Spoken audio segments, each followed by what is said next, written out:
plugged it in yet. Yeah. You don't even know if it works. I don't know, but I trust your team.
with the Coast Guard Auxiliary on.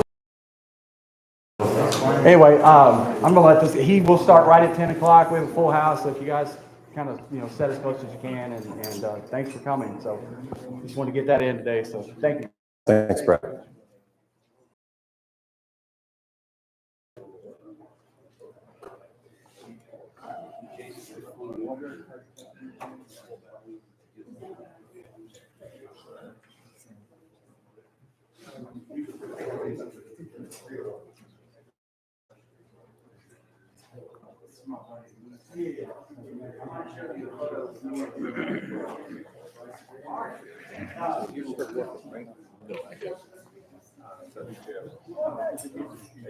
Hey, Brad.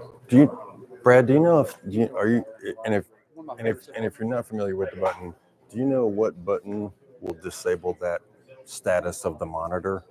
That green text is from the monitor's giving its technical data.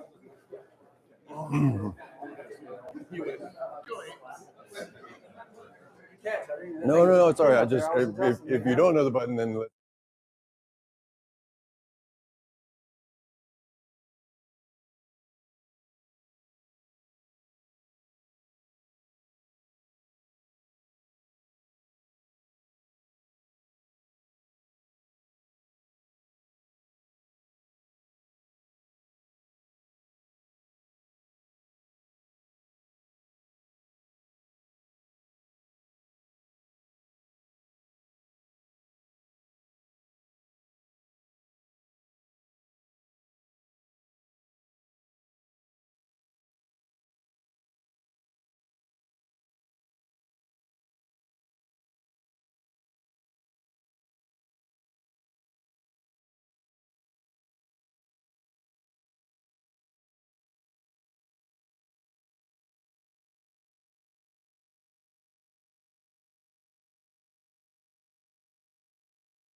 I'll scoot around behind you here, sir, just in case there's any audio issue. No, sounds good. All right, 1, 2, 3, 3, 2, 1. You good? All right.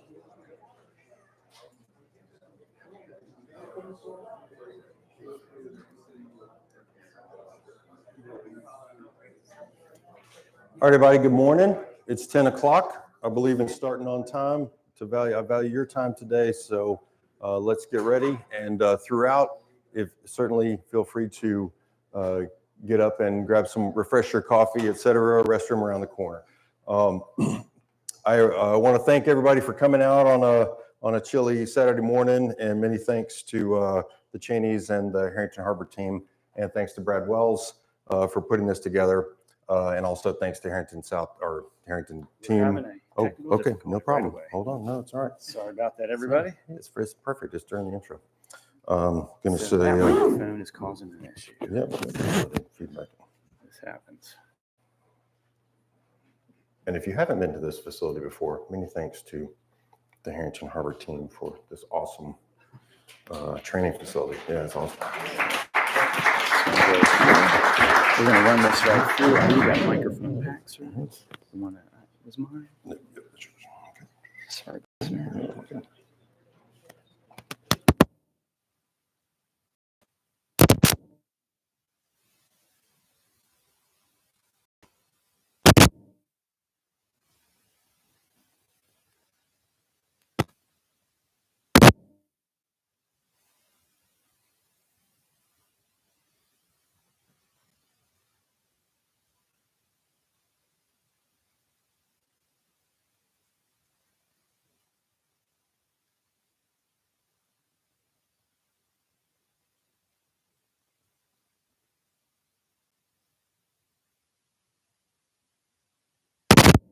I agree.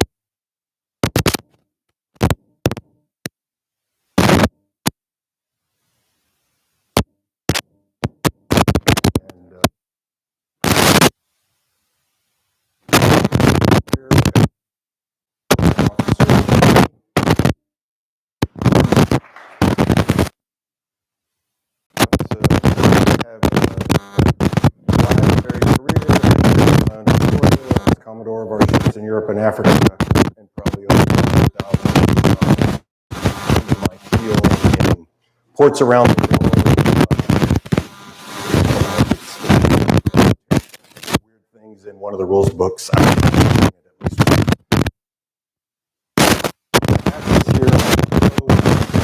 She and I have owned a number of powerboats and sailboats over the years. In 2018, We are almost there. Yeah, it's all good. Thanks. So this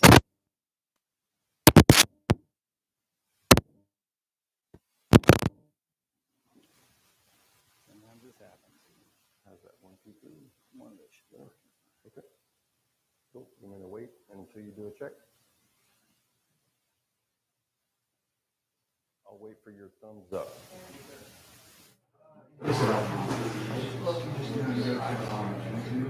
All right, you can talk, sir. Okay, 1, 2, 3, good. All right. Okay, excellent. Thank you. All right, to back up a tiny bit, I'm a retired naval officer, retired just a few years ago as a Navy captain, former Commodore, and was fortunate enough to have command of my own destroyer, and was in charge of all of our ships in Europe and Africa, based in Naples, Italy.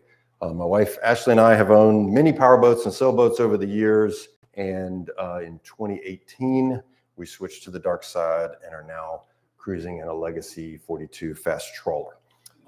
Please note, for those of you, we will talk about some kind of engineering and technical principles. I have a degree in rhetoric and an MBA. You do not have to be an engineer or a scientist to be able to work on your own boat or figure out navigation, etc. If I could do it, then so can you. I host the website and Facebook group shown here as a free service, like today's lecture service and our lecture series. My business model in my second career is that I basically give freely of the knowledge that helps all boaters enjoy their boats. And at some point, whenever one of our website readers or Facebook members wants to go deeper, then I'm available for hire for additional training, vessel deliveries, etc. My focus by name is on trawlers, but I've regularly done training and other things on power and sailboats. So today I want to help you all be brilliant on the basics so that you can expand your horizons and be more comfortable getting places. Before we start, I do want to acknowledge we have a VIP in the audience. The regional commander of the United States Coast Guard from the Annapolis district has joined us, so she could probably teach today's class, but we were talking about it before, and that I am certain that even though this is Navigation 101, there's a broad range of skill sets and experience in the room. For some of you, this may be a refresher, but there will probably be something you're like, oh yeah, I forgot about that. I am still studying, despite all of those, Navy accolades and boat ownership, et cetera. I constantly study and always am learning something new, whether it's from the members on our website and Facebook group or from, questions of members like you, as well as discovering things on my own boat. Today, we're going to cover these topics, and to be clear, please ask questions during the presentation. Let's make this a discussion. Speak clearly. We are filming, and I will do my best to repeat the question if it's quiet. Any question that you've got means there are probably others here who've got the same question. Before we get into the navigation lesson, I want to review one of the most important underlying principles of the operation of your vessel. Fundamentals of cockpit resource management is where this bridge resource management, which the commercial shipping industry later adopted. For those of you who are pilots, you're very familiar with this probably. We may have some ex-military pilots in the room, but also the same fundamental principles are alive and well in medicine, transportation, firefighting, and other high-risk industries. Even though boating is fun, there are inherent risks of operating vessels at sea, and so the crew resource management concepts are important, and I'll kind of go into those. The clarity and roles piece is really important. Many couples or small teams of people are frequently cruising together. Even if you switch roles, sometimes one partner is the captain, sometimes the other. There has to be clarity in roles. There can only be one captain per trip, and so if you do that swapping of the roles, discuss that and brief it up front. Today I'm the captain, or we're getting underway. Today's Ashley's the captain. All questions are going to go to her. She's getting 51% of the vote throughout all those decisions. Cross training is key here, and I won't go into the myriad mishap examples that are out there, but there are quite a few mishaps that we all continue to read about in the paper and media, social media reports or whatever, of boating accidents in which the person who is the primary boater, who's got more knowledge, et cetera, on the vessel, sometimes can be the one who's injured or incapacitated, and whatever the casualty is magnified when the other partner hasn't cross-trained, hasn't paid attention, or hasn't made the effort. It's like, oh, I don't need to drive the boat. My partner always drives, or I don't need to understand, how to get this started, or how the radio works, et cetera. So I'm going to emphasize throughout some cross-training issues. Pre-briefs every time. No, it's not because I was in the Navy. Every single time we get underway, it takes about 2 or 3 minutes. Some of it's safety related, like we point out where the locations of the fire extinguishers and the life jackets, et cetera. We talk about responsibilities for man overboard, and we talk about the fundamentals of how to use the head. More importantly, how not to. I'm sure all of you experienced guests on board who made some fundamental flaw of all the different complicated head systems, et cetera. And we do a pre-brief every time. I encourage you all to do that. Hint and hope, that one's in bold for a big reason. And lots of examples of aviation mishaps, commercial shipping, and just recreational boating mishaps in which one member of the crew, doesn't have to be the spouse or partner, saw something that was going badly and hint. And that's why hint and hope is an absolute no-no in cockpit resource management and bridge resource management. Like there was a great aviation mishap of a crash on the ground of 2 aircraft, and the first officer said to the captain, "Man, I've never seen the runway lights at Denver this dark before." What he really should have said was, "We are on the taxiway. This is not the runway. Stop." And so same deal when you're in your boats and you're not sure, do not hint and hope. Be crystal clear. There's a line in the water. Stop the engine. Not, I think there's a line in the water. So discuss how you work those out with your partner and your crew. But I beg of you, for all of you, same with the captain, for sure, the non-captain on each trip, don't hint and hope. I believe very much in checklists, codifying your procedures. Everybody's got habits, etc. Doing it the same way every time makes it not only efficient, but makes it much safer, especially we're always introducing a new crew member who doesn't know our procedures, help them out. I also believe very much in repeat backs, and there's a big difference between, take in all lines and you hear nothing from the 3 or 4 mix of family and guests who are on deck, or, granted we overdo it a little in the Navy, take in all lines I, and then you get reports, all lines clear forward, all lines clear aft. We don't do the individuals on our boat, but I always insist that the bow and stern folks talk to each other, and then I get the report before I put the boat in gear, all lines clear. I can see it generally from either of our cockpit positions on our boat, but having that double check to make sure somebody's line is still not wrapped in their foot's in a line or something like that is really critical. So I encourage you, sometimes it seems awkward. You've got to talk about it and plan the top 5 or top 10 highest risk safety things, like actually getting away from the pier, risking fouling a line, a few other key components. Once making sure all of your swimmers are out of the water before you start the engine and put it in gear, things like that. And you work out your own behavior and your own procedures in a way that every time before you get ready to heave around on the anchor, all swimmers are clear, the swim ladder is up, whatever you work out, the floating line that you put in the water, get that for sure confirmation and work your procedures and discuss the plan. Talking about it, briefing it also includes getting the feedback from your crew. Very much, you've got to rehearse your casualties. The great thing about here in the Chesapeake and the frequent wind blowing lots of Mylar balloons from the west give us all great opportunities to not only clean up the bay, but do the practice of maneuvering the vessel to a small, hard to see object. I've lost count of how many balloons we've picked up out of the bay, but man, every time we see one, that is such a great man overboard practice, and we get into the rhythm. Somebody grabs the boat hook. The maneuvering the boat frequently is the hardest part. We'll talk about anchoring in depth. We don't go into abandoned ship, but certainly docking without thrusters. I've got a single screw fast trawler. We're blessed with bow and stern thrusters, but on a regular basis, just to show off, it's truly to practice doing the backing and filling needed. For all of you sailboat owners in the crowd, you know about backing and filling and maneuvering with a single screw without, in most cases, bow thrusters. It makes us better boat handlers, but sure enough, there's one day I've lost my bow thruster. I'm really glad that I practiced it.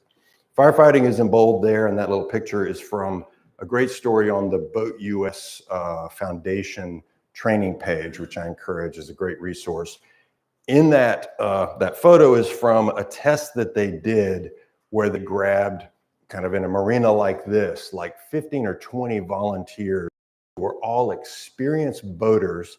They lit a combination Class Alpha and Bravo fire and then handed each person a normal, 2010 BC fire extinguisher and watched them. Over 60% had no idea how to do it. The majority of them did not know that there's a pin that you must pull before the handle squeezes, the sweep low at the base of the fire, all of that stuff. I'm not going to teach how to use a fire bottle today, but that was shocking to me when I read it. And if you have not operated a fire extinguisher lately, the rules recently changed on the expiration dates of those standard Bodie size fire extinguishers. So you probably, or you could have an expired one on board that is no longer compliant. What a great time to practice and go over those procedures. There's an article on the trolleyguiding.com website that I wrote that talks about, the Coast Guard firefighting minimums are just that, underlined, Professor Stomping, they're minimums. And that study that Boat US did proved that, just 1 to 20 BC, which is the typical thing that's required for all of our boats, is absolutely not enough. So especially I like the idea of, in the Navy, we do the rescue and assistance detail. I've got a giant big 40 BC available, and it's in the cockpit in case, we just had a big, huge fire up in Baltimore at Anchorage Marina like 3 or 4 days ago. A couple of boats lost and massive damage to other boats and to the pier. Could that have been stopped by an adjacent boater with a big 40 BC? Maybe, but I want to be available to have that option. So today we're going to get into, now we get into the what navigation is all about. Underway navigators cycle through constantly all 5 of these steps. Throughout the course today, I'll show a variety of chart images, including some paper charts, electronic nav charts, and the proprietary hybrids of ENC's electronic navigation charts that are made by the leading cartography companies like Garmin and Raymarine. Note that even though those proprietary charts, in my opinion, look better than the standard, and we'll see that later, than a pure government approved, they're all based on that data. So don't worry that, you'll see some ENCs and they look a little strange on the screen compared to your Garmin or your Raymarine or your Furuno system. Don't worry, as long as your charts have been updated, we'll get to that, you are getting the freshest ENC-based data of US government approved charts. And each of us has got a different method on our vessel, and we also supplement them frequently, and I encourage you to consider this with navigation apps like Navionics, Aquamaps, SavvyNavi, etc.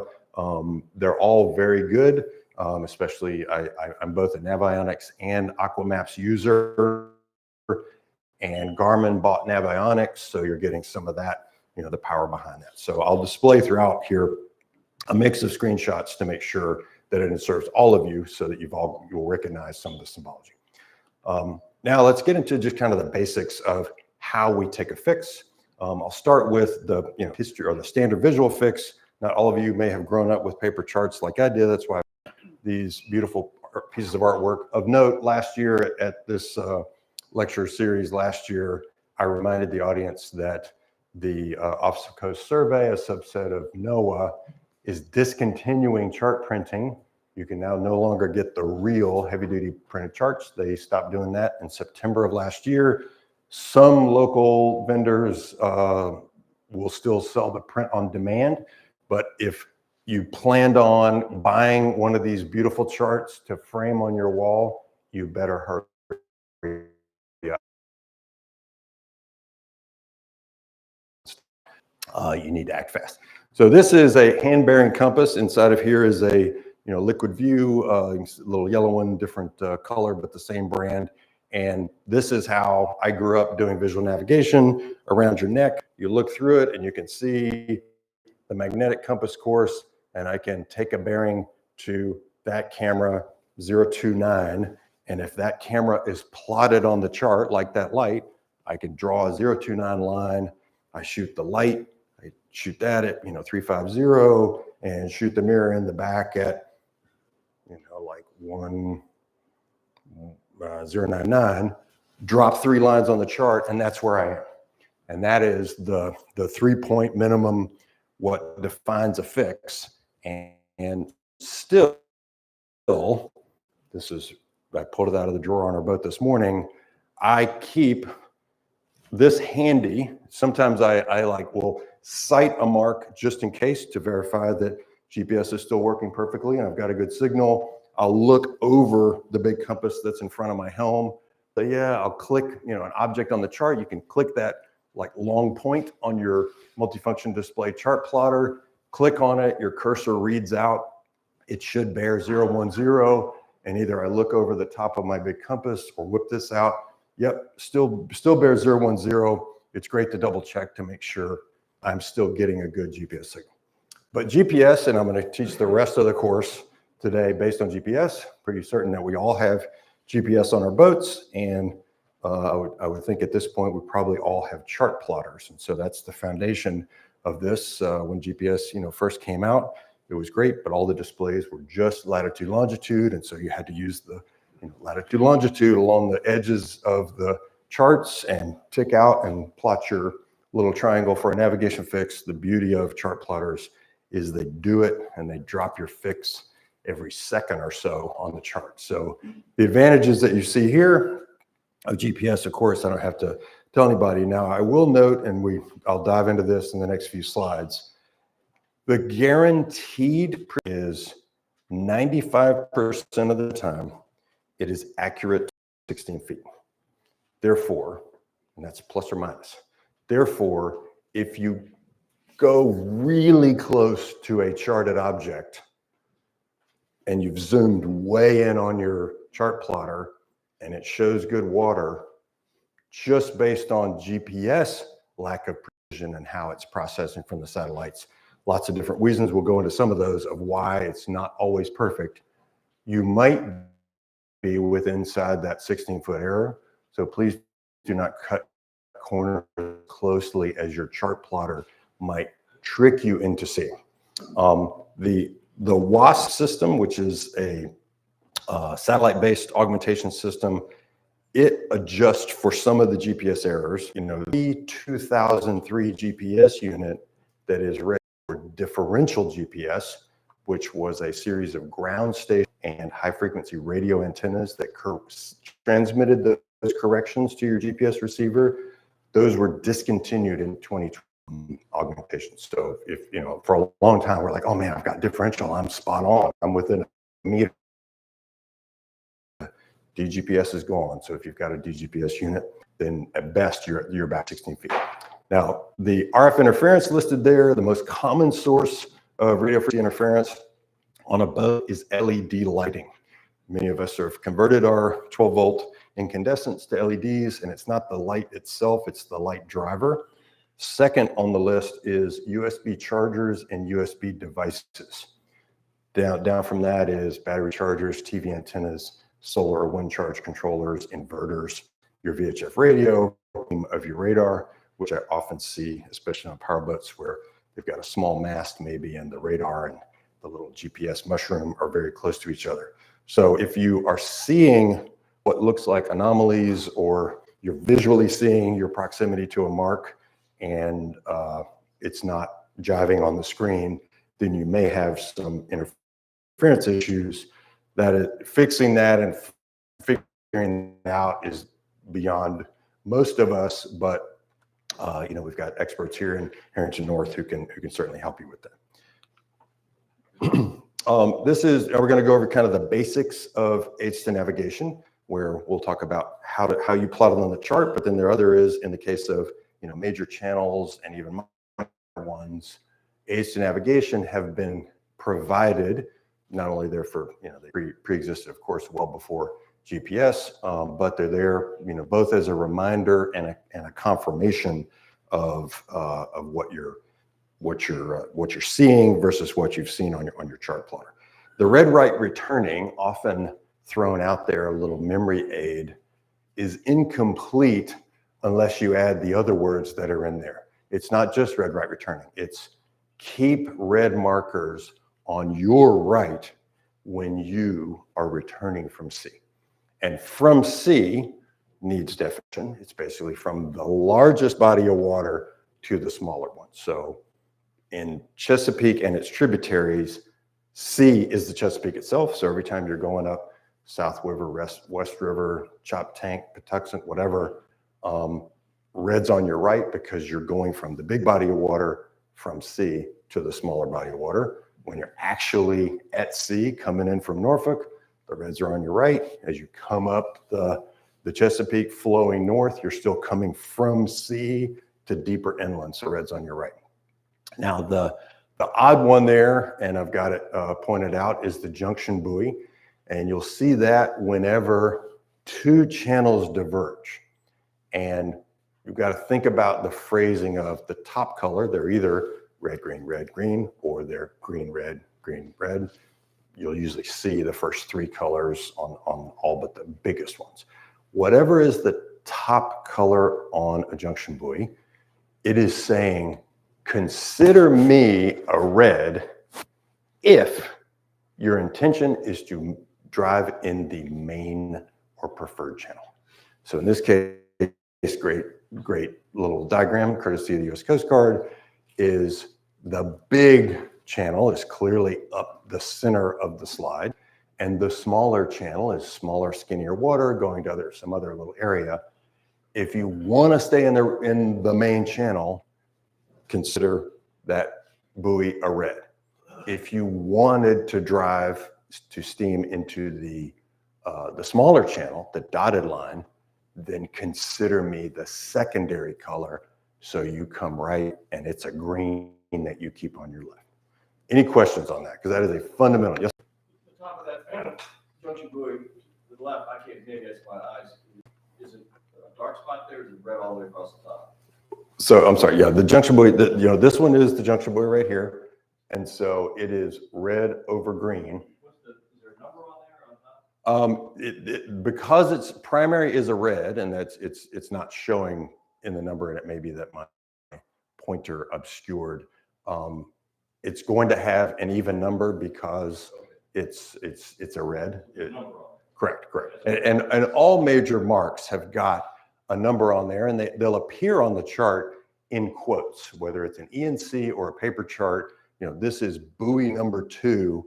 You will see on the chart. In fact, when I click to the next image, 2 is in quotes. This tells you it's a red buoy. It flashes red every 6 seconds. You know it's lighted because it's got the magenta dot at the bottom. This is paper chart notation. We'll get into the digital notation. And then the safe water mark, which is this red and white one, is frequently the sea buoy way offshore at the entrance to something. Those are always letters, and the letter is in some way intuitive. This one is Cutty Hunk Harbor up in New England, but the fair water mark, you can go on either side, or red or white. These are rare, but coming in frequency. 2 black dots shows an isolated danger mark, painted black over red, and the red here has nothing to do with position. It's 2 black dots on balls on top and black over red. And then here is a range marker. You see these if you take your boat up to Baltimore a lot. And on the chart, it's fixed object because its navigation position is reliable. It's a filled in dot as opposed to an open circle at the bottom, which is what buoys have.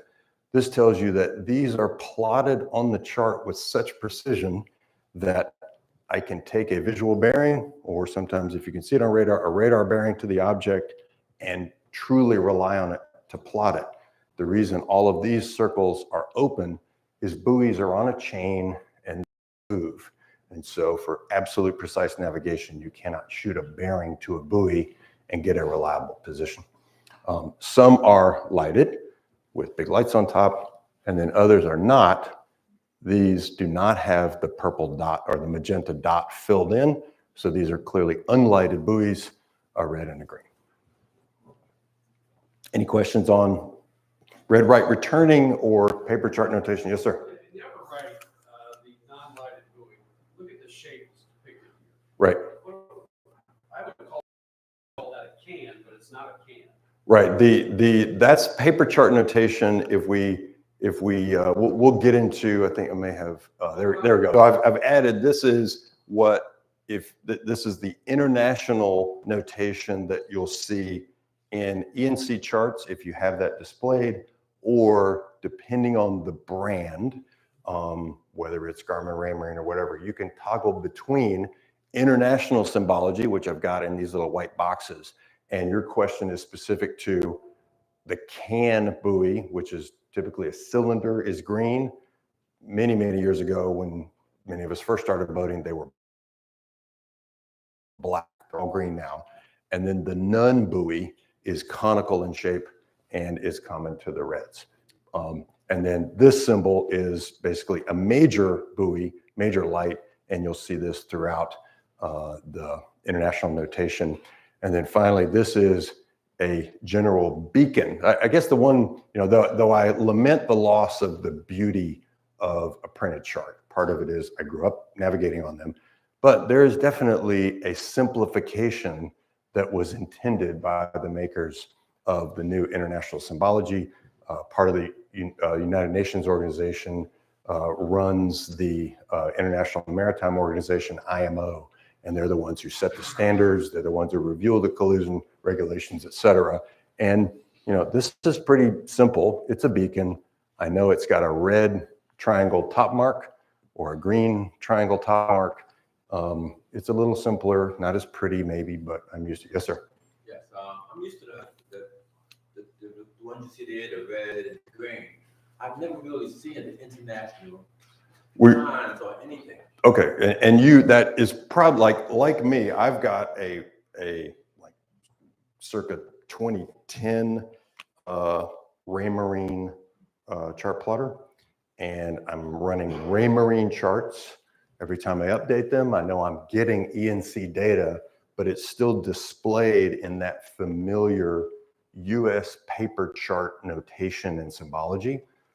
As we all over, as I budget for my next improvement of navigation, when I upgrade, I'll still have the choice to toggle whether it's Garmin or like Raymarine calls theirs the Lighthouse series. Garmin has Blue Chart and a couple of other proprietary stuff. They're still offering that symbology, but I think as we get towards more and more use of, now we're all purely using electronic navigation charts. It's the software you're using happens to be converting it for familiarity. And I still have mine displayed in this US notation only. I can toggle back and forth, but I'm familiar with those and intuition. Yes, ma'am. Are they integrating AI technology in navigation now? That's just a question for me. Is that on the horizon or is it already? True AI, artificial intelligence, is not that to me would painting is. What we will get into in a little bit is that some chart makers are incorporating automated crowdsourcing. There's some advantages and there's some disadvantages we'll get into.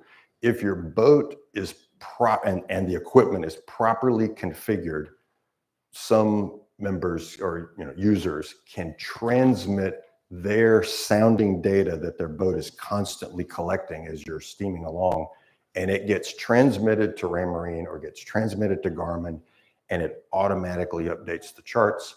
It does not update the government ENC chart, the electronic nav chart. That's only based on actual surveys, but it does update what we'll see later is a proprietary version like Navionics and Garmin call it sonar charts. You can turn that on and get amazing detail. We'll talk later that there is some risk in thinking that that detail is of greater fidelity than in fact it is. Yes, ma'am. Which one? I'm sorry. With the black mark up top and the two dots. Yeah, that's isolated danger. Basically, isolated danger mark. It's marking this, rock or piece of land, and then go back to here. That's what the mark looks like. It's specifically warning of this object, and if it's submerged, it might be right on top of it, like a rock. Question for? I'm going up the main channel, and I want to turn left into the other channel. Yes. Do I have to fix on the red triangle? Is that what I'm looking for? The red triangle. Right, correct. Like once you've turned left, the question is once you're going up the main channel here, the preferred channel, dark blue line, and you want to hang a left in this other channel, which is the Intracoastal Waterway, as marked by the magenta line. As soon as you turn, you're still coming from sea at the bottom of the screen. So whatever this river is that's going deeper inland, red on your right when returning from sea. And well, since you asked about Intercoastal Waterway, we'll get into one of the weird esoterics. We have the Atlantic Intercoastal Waterway, which starts in Norfolk and goes to Key West.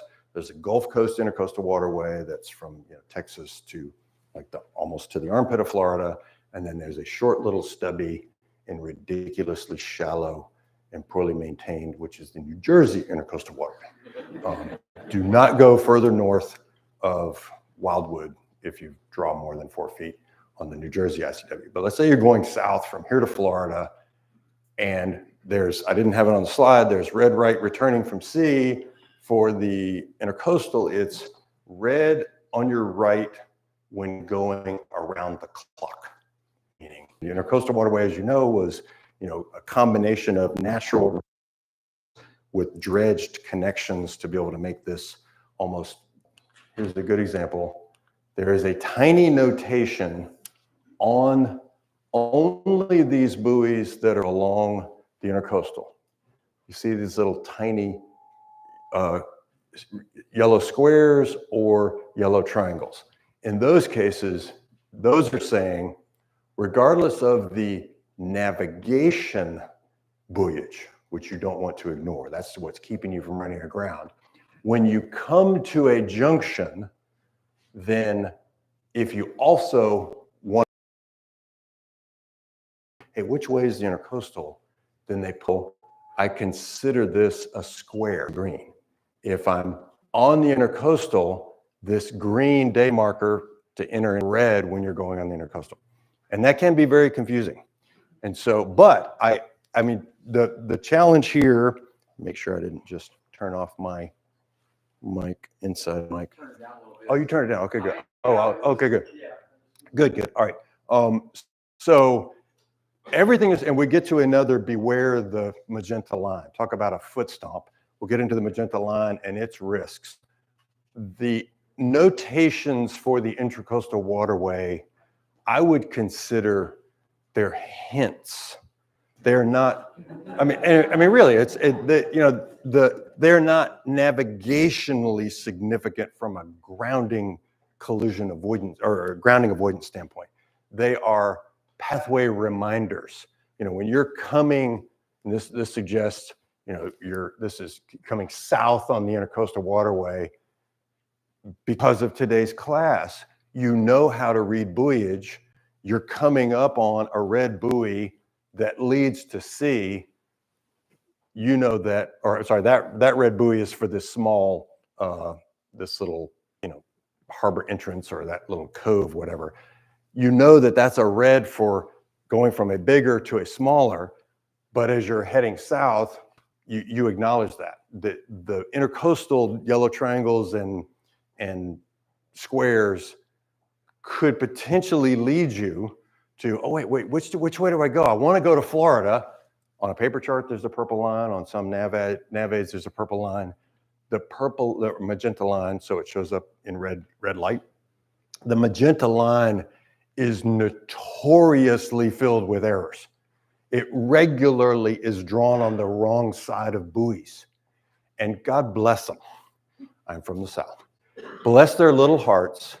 People run aground following the magenta line every day. In fact, there's been major lawsuits about that. We'll get into that really bad one in Port St. Lucie, Florida. So there's another question back here before we move on. Yes, sir. On the international symbol, on the Chesapeake Bay, and I'm going to go to Baltimore this year, and maybe Norfolk, can I expect to see those international symbols? Well, keep in mind that the buoy still looks like you're familiar. They will look like this still. It's the charted symbology.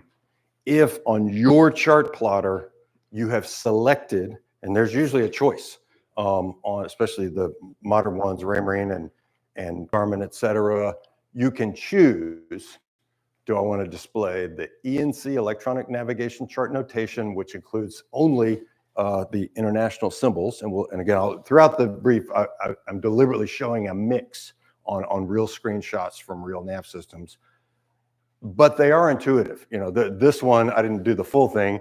It would have a little green ray in paper chart notation, everything lighted just has the magenta ray regardless of color. So it's not always been intuitive. You know, it's like, okay, these are, you know, it's a range. So these are quick flashing red, isophase red, that's a flashing green, that's a flashing red. They all show a magenta ray on paper chart notation. One of the benefits of international, you get a green ray or a red ray. On that international notation, red buoy 2 entering the channel is a none. Correct. And visually, it looks exactly like red number 4, and yet the international symbols are different. What's the difference again? This is minor and this is major. So the difference between this small mark up here and a pretty hefty sized or one of these sizes, major light, vice minor, you know, little, like we see here in like Harrington North, you've got a couple of little small little baby nuns. They're going to show up on international symbology like that, but then just a little further out, a big buoy in the bay is going to show up like this. And we'll see that on some subsequent charts. All right, clear on this? Okay, good. All right, let's now, so here is Garmin on the left, and this is pure ENC symbology. Depending on your brand, you can switch between the two. Simplified international is frequently what's on the choice. You can do simplified international. Some of the newest ones, you can actually still display paper chart symbology on your chart if you prefer that. And frankly, I don't want to dictate a preference because I certainly grew up on these, but I've quickly converted to these that are pretty intuitive. That's obviously a red. It's the beacon symbol. It's lighted. It's got a ray. And that's what I was talking about. The international symbology gives you a red ray and a green ray to indicate what color. That's definitely an improvement. Pure ENC symbology. This is the simplifier. The on the marker is also the color of the top mark. We all know the pole is, you know, creosote dark brown, but that's what I frequently, I mean, I use that. That's what my Raymarine display looks like. I could toggle that way, but here's the perfect example. And I'm not going to dictate which you start to get used to because I am confident for our lifetimes that the major manufacturers will always give us this option. And over time, due to a series of complaints to IMO and the Office of Coast Survey, some of this ENC symbology has in fact improved and become a little more intuitive. I think just a few years ago, they started adding the little triangles, which is a representation of the day board that's on top of buoy symbol at the top. Major buoy symbol, it's lighted, it flashes every 6 seconds, and it flashes blink, blink, blink. Wait 6 seconds, blink, blink, blink. This one is a quick flashing green every 1 second, flashing red every 4 seconds, quick flashing green every 1 second. And the small m is height of the object above mean lower low water. So that's a 13-meter tall pole. And then the large M is miles. That's how bright the light is. So this is a 4.5-meter tall post with a light that is only visible to 4 miles. Any quick? Yes, sir. Who do you contact? Say the number on top of the day marker is missing or in the wrong direction. Sure, that is you can skip 16 and go straight to channel 22 alpha, and that's where the Coast Guard, that's their working channel that they'll always shift you to. That's completely routine traffic. I mean, you can hail them on 16, shift immediately to 22 alpha, and you know, in the scheme of Mayday, Ponton, and Securite, that's really a Securite call. You're just giving them a heads up, and then a few minutes later, after you've made your report, they'll probably call you on the phone. They want to get everything about your name and your vessel and all that stuff. They're going to log it. They've got a book called the Light List that has every one of these serialized. They know exactly where it is. They'll schedule it for a buoy tender to come fix it. But then within probably 20 to 30 minutes of your call, you will hear the petty officer on watch, start broadcasting a local notice to mariners that, day marker 2 at the entrance of Herring Bay in the Chesapeake is missing its top mark. And you'll hear that, for hours and hours, and to remind everybody until actually days, in fact, until they get it fixed. All right. So here's the lesson of, yes, you can trust GPS, but can you trust the chart? We talked about all the errors that might be inherent in GPS's ability to communicate to your GPS receiver and your antenna, assuming you've got all the LED light interference issues and your antenna's in a good spot, and it's not in the beam of your radar, you're getting the best GPS signal you can get. It's guaranteed to 16 feet accuracy 95% of the time. How good is the chart onto which your chart plotter is putting your own boat symbol?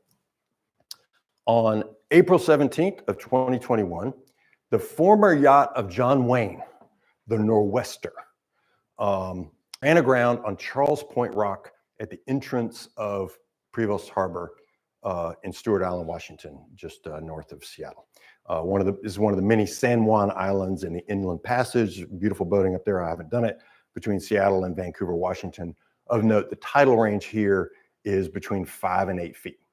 And as you can see by the track lay, that's the red line, out on Nor'Wester's chart plotter, the captain thought that he was in good water for the vessel's 6-foot draft. He's plotted his track just outside. He's in that second lightest color of blue, which is 12 feet, but he's awfully close to the edge of that darker blue ledge, which shows 6.5 feet right there.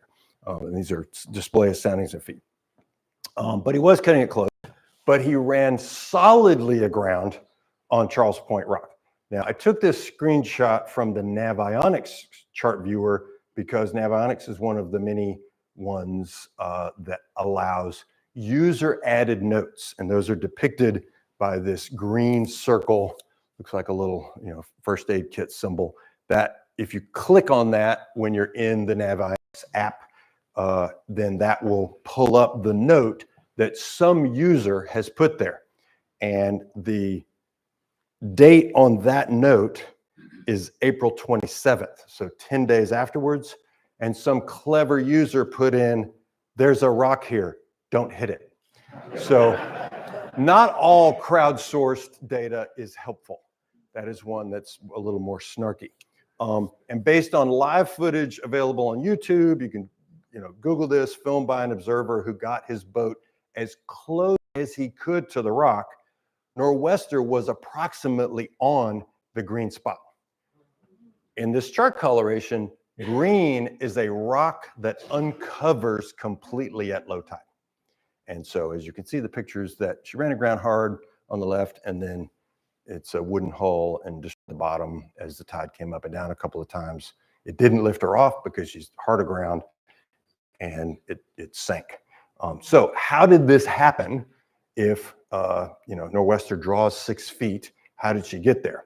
And so, as discussed, your GPS receiver's ability to know where it is in latitude, longitude with an accuracy of plus or minus 16 feet. With the satellite-based system, it's down to about plus or minus 3 feet in North America.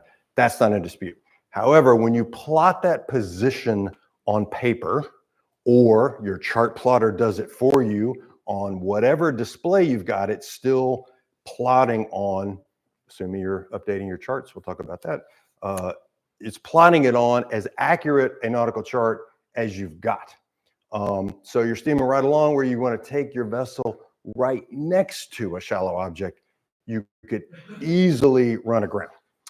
There's also something that's available on many apps and some of the more modern chart plotters, which is called water level correction, where it's getting real-time tide data, and instead of showing you the numbers of the worst case the water depth could be, it's showing you what it is right now. And here we've got 14, 15-inch tidal range. There it was 5 to 8 feet. If the master had that turned on, then he may have plotted his route the moment he laid his track down It might have been high tide miles away in that area. It looked like he had tons of water and he drew his own track. So I encourage you all to disable the water level correction function. So the numbers of soundings that are always showing on your chart are the worst that it can be. The source data is the real issue. It's that even though E&C charts are, the most modern way to display it, the surveys themselves might be very, very old, sometimes even hundreds of years old. I have crews on a chart in the Northern Pacific in which the cruise or the survey data is of the era, and we actually looked it up when I was on the ship. The survey was done by Captain Cook. And that was still, and it was way out, it was in really deep water, but in the section that was really deep, that was the survey. And so it's Captain Cook on a sailboat and his guys out there with lead lines taking notes with, the best chronometer they had. Their positions were approximate. The soundings were potentially filled with error. They weren't using side scanning sonar, so they were missing the seamount that was just right next to them that was outside. All of those errors of it. Then there's also projection distortion, where all of these charts are Mercator charts. We learned in school that, Greenland is not nearly as big as it really is, because a Mercator projection is, it's basically you lay a flat chart on the roundness of the globe, and that place where it touches is the projection point, and the accuracy of the plot when a spherical Earth is converted to paper gets distorted at the edges. So depending on how far you are from where they started their survey in 1939, it's less and less accurate. It's not a ton, but it's extra feet of precision error. The manual process by which NOAA cartographers then converted that survey data into every single point that you see plotted, that was done by humans, artists initially, and then when paper charts were converted to raster navigation charts, RNCs, which were the in-between paper and electronic nav charts, they were merely digital conversions of a paper chart that had been made by a human, and in some cases the survey data was from a sounding, in the 30s it was a fathometer, but and then the datum, that instead of that single reference point, when GPS satellites started going up, GPS satellites in a perfect sphere, as you know, perfect sphere, and not just that it's smushed at the ends. There's high and low points. The true level of sea level here in the Chesapeake, different distance from the center of the Earth than the level of sea level, 5,000 miles away. But WGS 84, which is this mathematic perfect smoothing of GPS, it had to be a sphere. So that induced an error. And then finally, the conversion from raster charts to RNCs to ENCs was yet another digital step. And then finally, we've got the natural and man-made changes. Shoreline certainly has changed over the years. Weather and currents change the sands on the bottom. Dredging, of course, changes it for the better. Sea level rise is happening, and so that's changing soundings. And, if the ENC that you're displaying is not updated, you have it on your chart updates, and depending on what you've got, if you've got an older system like mine, it has a CMAP chip. You pull the chip out, mine's, again, 2009 or 2010. It's a chip with big flat metal blades on it. I have to take it home, plug it in, or bring the computer to the boat, plug it into this goofy chart reader thing, stick that into the USB, go on to Garmin Navionics site, download the updated chart to my CMAP, and then plug it back in. If you've got one of those and you aren't doing that at least twice a year, please start, because not only is your chart filled with all these potential errors, when they move a buoy, you won't see it because that's part of the update. And the beauty of ENCs is they are updated every single day. All of those reports, not the missing top mark, but new survey data, or when the Coast Guard buoy tenders have to move the buoy location, all of that is reported and it's constantly updated. And then I already mentioned the disable the water level correction, please. Yes, sir. Raster versus vector, can you explain Right. The question was, what's the difference between raster versus vector? ENCs are now vector charts. So instead of a raster chart is a picture, basically a digital conversion of the paper chart, but with one of these pieces of data, whether it's the depth, the latitude, longitude, et cetera, they're all built in layers, hundreds of layers in a single chart, and it's vector math. So instead of, think about like if you zoomed in on this, with a really big magnifying glass, which is also why you don't over zoom on your multifunction display, because eventually you could zoom so far in that you're trying to be more accurate than the pencil lead width by which the chart was originally built. The vector charts skip the idea of that pencil lead potential error. Most of your chart plotters will also have, usually it's like a red cross-hatched error or a little box that shows up that says, caution, overzoom. Don't ever navigate in overzoom position, because then you'll see own ship and you'll be so zoomed in that it's like, oh, that rock is like, it's 2 inches away from me on the chart.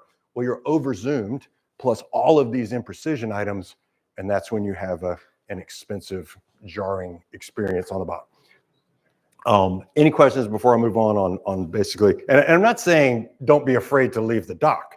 What I am saying is, because that may get you to this point, but what I am saying is you cannot do what the master did.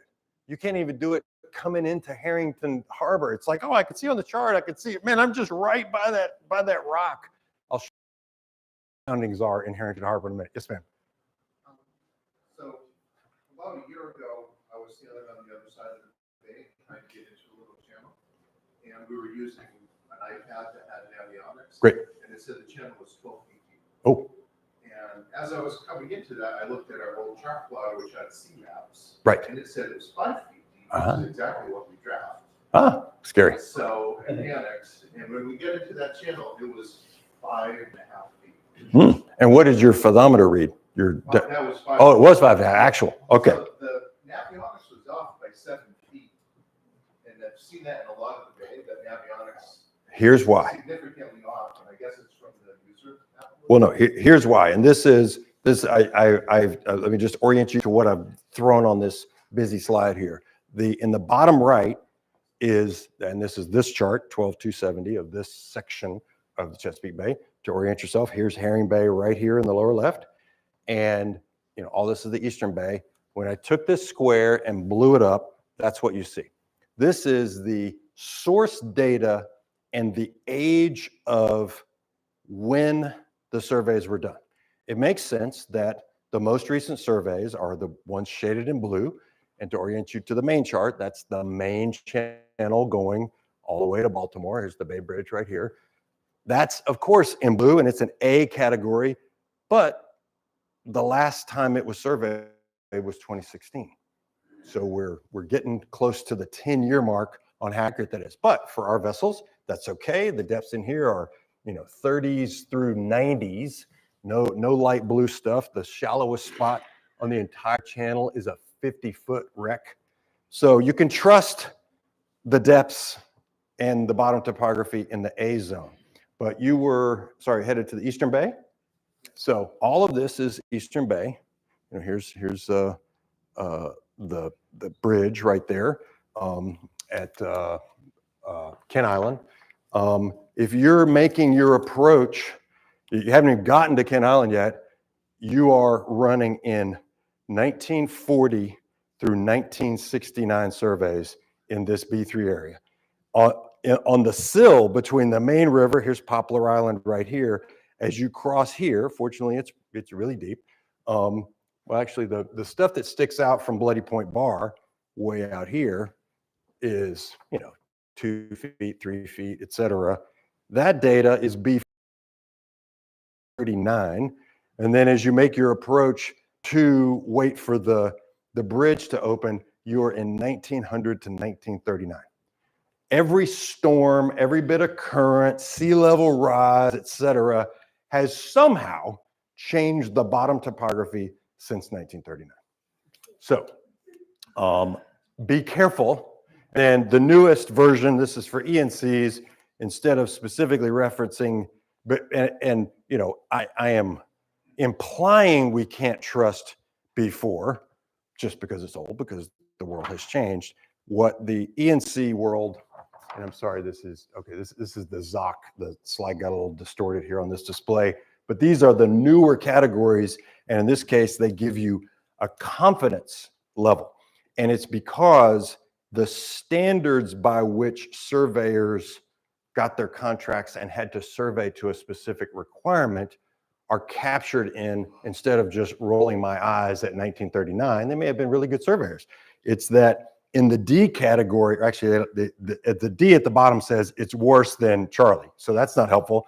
But the Charlie standard, which is the 1949 standard, so that covers all the B3 zones, maybe, if it's something that was done between 1949 and 69, the only accuracy that they had to deliver in those sections was plus or minus 1,600 feet and feet. So it sounds like you just experienced that exact 7-foot error. No, I wouldn't say that, because what I saw was that Navionics was consistently hit by 7 feet from CMAP, so Navionics was wrong, not just in one place, but Oh, there you go. And so that may be, depends on, you know, in theory, if you're synced with Navionics and you've gone into the menu and you've done, you know, update charts, then you've gotten the freshest version from the ENC database, but that ENC database can only draw on the 1939 data. I think Navionics is putting user-generated data for the depths in some of those places. We'll get to that only if you have sonar charts turned on. And I'll show the difference so you can see. If you have just the regular base chart, it is updated with ENC data, and sounds, I mean, it could be that in that area in 1939, they sounded 12 feet. And your CMAP isn't, you said the CMAP was, CMAP's old, CMAP's out of date, but it's right. but it was more correct. Interesting. Now that also could have been a positional issue of GPS, your boat's antenna. No, I believe it. And so, I mean, the bottom line here, this is a caution to all of us that, you know, steaming in skinny water that is within a few feet of the known depth of your vessel draft is just a bad idea. And so whether it's John Wayne's boat or your own boat in the Eastern Bay, be careful, slow down, and don't cut close to the little teeny tiny stuff. Yes. So the basic, I'm a local boater here, is to use the Waze as for the satellite communications. I'm setting it on my GPS, it has several different settings on it. Right. You said Waze. Oh, the WAS, WAS, right. The ENC, and the raster view versus sector. Well, no, I mean, to me, vector is the newer chart. Normally you cannot pick raster versus vector. That's the underlying data that is in the chart. But as long as you are tracking satellites and you've got enough in view, and there's a section in the menu, if you don't see, you know, there's 27 satellites, 24 are active, 3 are the standbys, just the United States system, and then you've got, you know, EGNOS in Europe, and you know, Baidu in China, and Russia, GLONASS, all these other satellites are there. The newest chart plotters are receiving signals from all of them, not just, you know, a US chart plotter doesn't just get Navstar GPS data. It's getting it all, and if you've got a modern enough unit post 2003, you make sure that you have, if there's a turn it off. Most some may, some not. You are in the system, which is the wide area augmentation system. You're getting all of that enabled. You should, in practice, see position precision within about a meter, about 3 to 3.5 feet. Yes, ma'am. This is a very local question, but given how you're saying these spaces can be highly inaccurate, would you have any recommendations on approaching Naps Narrows, which is? Pardon me while I puke in a trash can. The only place that I have run aground, and of course in the Navy we get fired when we run aground, so it's very, you know, just, you know, wound in my heart that I actually touched bottom. But in theory, if you haven't been boating in the Chesapeake long enough if you haven't run aground, right? But we'll get to naps and arrows and why it is completely jacked. And my boat draws 4 feet 10. I've got a single screw with a big keel. I cannot go to naps and arrows, and I now know why. I checked the data afterwards on Corps of Engineers dredging report, which I'll show you in a moment how to do that. And it tells me I will never ever go there. If you draw more than 3 feet, I wouldn't go to naps and arrows. But I'll show you why. Don't take my word for it. And again, crowdsourcing lore is a terrible idea. Part of this course is all about, I want to teach you how to find it yourself. I want to teach the people to fish so that you will always with confidence know I am in good water. I know exactly where I am. I'm safe to proceed. So speaking of depths, the little numbers that we see on the chart, all these little numbers, these are soundings. The good news is that they, in theory, are the worst case scenario. And so this is the definition of all of the different scales and definitions of depth. All soundings, and I grabbed a little, this one's height, and we'll go to the next one is depth. Up in the corner, and this is part of why I miss paper charts, right here in the corner, it says soundings in feet at mean low or low water, heights in feet above mean high water. And so in the case of soundings, we'll get on the next chart, it's at almost as bad as the tide ever gets. If you're deciding whether or not you can take your boat under a bridge or under an overhead power cable so you don't get zapped if you're on a sailboat, then what's plotted on the chart is not quite as bad as it could ever be. It's plotted at mean high water. And let me get the exact definition of those areas circled in green. And this whole graphic is from chart number 1, which is how to read the chart in official terms. I highly recommend this book by Nigel Calder, which walks you through the somewhat, scholastic and dry topic of how to read a chart symbols, but he explains every one and kind of the so what. The mean high water is almost as bad, and chart number 1 again is the reference. And I've added the absolute worst case in red, which is highest astronomical tide at the top, and bottom is lowest astronomical tide. I've exaggerated the red line, and the gap probably isn't as much above mean high water, and as much below, it's probably an extra inch or two here in the bay. But for any of us with taller superstructure or masts, or certainly with sailboats with masts, the charted height for a bridge is merely mean high water, which means the average of all the highs. And if you've looked any time on our tide charts here, we frequently have semi-diurnal tides where you've got a really high and kind of a not so high tide. If you include the lower ones of the two in your 19-year average, then the number is going to be less. And so mean high water is that number. It is the much more conservative mean higher high water, which takes of the 2 highs of the day, it only takes the average of the highest of the 2 for 19 years. I'm always surprised that they don't do it in mean higher high water, because I had a sailboat for a long time, but they don't. And so when it says, 22 feet on the chart and your mast is 21, you may want to wait for the bridge to open or don't go under. And then similarly, the definition of mean low or low water, now that's very conservative. It's of the 2 lows of the day, they only look at the lowest of the 2 and they average them over a 19-year period. But the worst it could ever get in, a combination of, every once in a while when the moon is really close to the earth and, the moon and the earth, or moon, sun and earth are all perfectly lined up. You get the spring tide happens once a month, the super highs and the super lows. That's as bad as it gets. Now the chartlets here show Kent Narrows up here at the, in the Eastern Bay, right here at the top. And so that's a paper chart view, and that's like a Navionics view, and that is Aquamap's ENC only.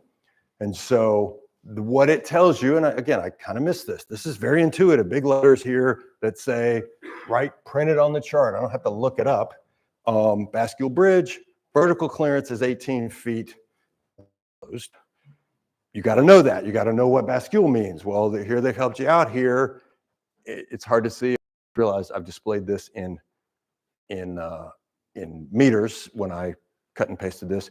It says CLR space CL, clearance when closed, 5.4 meters. If I had properly turned that on to feet, then they would all be reading in feet. And then same here on Navionics, it is helpful. It says closed 18 feet. And then the space is, this says 48 feet. That's the gap, the width, length of the hole, 48 feet, 25.9 meters is, yes. Some of these bridges are arched underneath, Right. like Spot Creek. Oh, sure. No, So is this clearance to the highest part of the bridge or the lowest? Clearance at the highest part of the bridge. Always, the question is, some bridges have a curve to them, always go for the center. And I don't have a picture of that, but, in North America, the center is marked by two red lights, one on your side, one on the far side of the bridge. And when you line them up, that's a range of the actual center line track that is a guaranteed best depth or best height for the bridge. Now, when any bascule bridge opens, those red lights, when they spread apart, once it's fully open and only when it's open, those green lights or red lights turn to green. And so you'll know you're clear and fully open, especially if you're in a sailboat. You want them green and you want to be watching the center line as you go through. So here's the depth side of that. And again, to orient you on what I've dragged and dropped several things from different locations. This is the ENC view with international notation and of Herring Bay. And the question is, and a reminder, it's at mean lower low water. So every number here is almost, and again, I like depth. So you can see that the only thing lower is the lowest astronomical tide. That happens, every few years. And the difference is in like a couple of inches shorter. Please note, the word astronomical is the foot stump. All of this data in no way accounts for weather-based water height phenomenon. I will not call it tidal.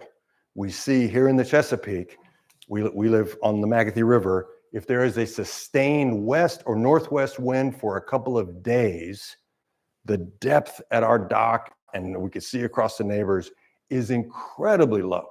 That is in no way captured on any tide table or the little tide icon that you can click on Navionics or Aquamaps, or this is the screenshot of when you click on the little tide gauge symbol that's in. Sorry, it's right here. The tide gauge symbol that is in the inside of Harrington South. When you click on that, this is what pops up. If that's one of those weeks where we've got this crazy west wind, remember winds are named by where they come from, a west wind blowing for days, sucking all the water out of this side of the bay and packing it over in the eastern bay, that will in no way be reflected on the tide chart, even though it's cool real-time internet click of a button tide heights, it will not account for that. So in last year's discussion, someone was asking about, and I'm sorry for the Band-Aid here, a little reminder for those of us boaters, wear your sunscreen, had a little skin cancer chopped out this week, so please wear your hats. Someone said, hey, am I good to cross the bar as I leave Harrington North and just take off and not honor this red and go all the way down here? It's like, holy moly, that's a long way to go. It's a few hundred yards or whatever, quarter mile, something like that. And someone else offered up, bless their heart, well, just follow one of the crabbers out. I'm like, whoa, okay. Nothing against the waterman industry or the nature of the good old boys who do that incredibly hard work. It's that their vessels are designed for the bay. A Chesapeake dead rise on plane draws like 18 inches. They've got a single screw protected by a full keel and a bronze shoe that connects their rudder to the keel. So they're just going on through. So please do not use that as your metric. Plus, they are so familiar with it, they probably don't have a chart plotter going, and they are not aware that they keep going past a 2-footer or past a 3-footer. Now, granted, those are plotted at the worst parts. So, well, it's high tide. I can get through there. This is just for today. So I put the little dot on for noon. So right about lunchtime, if you're getting underway, then you're just down from, you're at 0.66 feet above zero. Please note that this morning's 3 a.m. tide was below zero. So it's one of these that are pressing the lower of the lows of the average. But if you get underway right now, then you've got an extra 0.6, maybe 7 extra inches on top of that too. No, thank you. I draw way too much in my boat. But even if your boat is if you draw 3 feet, then that's a problem. And then back to the previous slide, and that's 1969 data at best. 1940 to 1969 is what plotted this entire area. I think we should probably honor the red. And there's a really shallow spot right here that's kind of in the middle of the channel as you're heading out. So hold on, let me just catch back up to my own notes. Yeah, and then also I'll point out the rec symbol here. This, anytime you've got symbology that is surrounded by dots, that tells you it's a hazard. Sometimes you'll see this symbol for a wreck, and it doesn't have dots, and it'll be in really deep water. You'll probably find some of those in here in the deep stuff. The reminder of this older symbol, it's the one I'm familiar with. Think of if a 3-masted sailboat sank, and that's all you could see, just barely sticking above the waves. That's why it's that line with 3 through it. That, when I click on it, on the ENC, I clicked on it and it said no.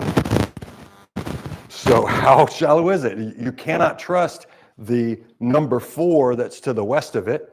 You cannot trust the 10 sounding that's close by. That does not apply to the wreck.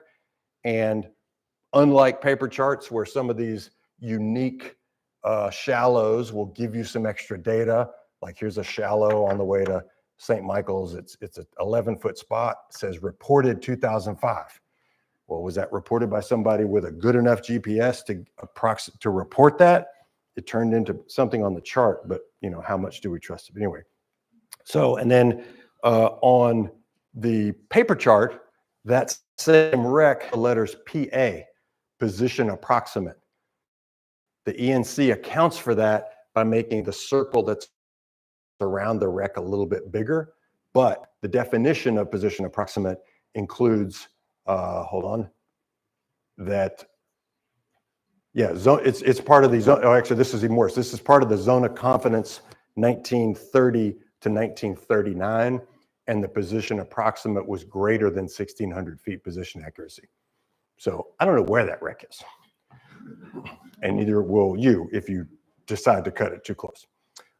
Somebody asked about the narrows, and so I have oriented this. This is Aquamaps because it's got a handy tool in there, but other software does it, where you can turn on the U.S. Army Corps of Engineers. It's spelled out with their acronym USACE on the app, and you can toggle those surveys, and that's where they take very precise vessel with perfect GPS receiver on board and scanning sonar, and they just go back and forth and back and forth. And this is what's on the chart, but on their surveys, there's like hundreds of little tiny soundings all in between, and they just connect the ones of a similar area. But it is incredibly precise, and that's the area that they survey. Now, caution. If you currently use these or you like these, there is a subset in the settings on any of these apps that will let you display the Army Corps of Engineers survey data, where you can select how old a survey you're willing to display. And there is a choice for all. Please don't use that one. There's 3 years or greater, 1.5 years or greater, or 1.5 to 3 months, and then off. Months may be a little tight because they've only got the budget to survey these areas so often. This I have displayed at 1.5. When I switch it to 3 years, it disappears. So it's relatively fresh. It's less than 3 years old, or sorry, less than 1.5 years old. So it's pretty fresh. But what this tells me is that, you know, and this one's weird too, that this marker it has no top mark on it. It in fact is a black pole. And so it's left over in its you know, painting symbology from the days in which some green markers were black. So that's a green.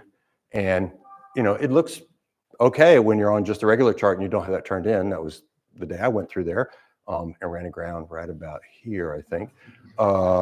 Yep. And so it looks like you got a red, a green, formerly painted black, red, green, no problem. I make a little slight turn in here and I'm good to go. Clearly you were not. Let's zoom in to where Tate ran aground, right about there. And I mean, there's no good, I mean, yeah, maybe if I was able to, and note that the majority of this 6-ish foot in the medium orange, you've got to be on the buoy line, right on the line. And of course, visually, you'd be like, no, I'm going to stay in between the buoys like I always should, because of course they dredge in the middle. No surprise here. This is not a critique of you know, Army Corps of Engineers dredging.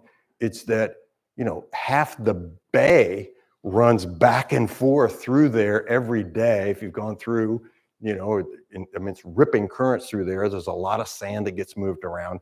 So that's one of the features. And again, this is not Tate Westbrook giving you crowdsourced data. Hey, I ran aground, so don't go there. I'm giving you the reference. The Army Corps of Engineers thing, properly displayed, tells me my boat can't go there. And then even, I mean, that number 3 there, and this is actuals, and granted, they're displaying these converted to mean low or low water as well. So worst case, you've got a 3-footer that you have to deal with, and a 2.7 that you've got to deal with as you make this little slight turn to start. So caution if you draw, heck, I mean, based on that, if you draw more than like 2 feet, I'd be careful. I know that restaurant there is great, but yes, sir. Go by car. Besides Corps of Engineers, there's active captain, that's another crowdsource. Correct.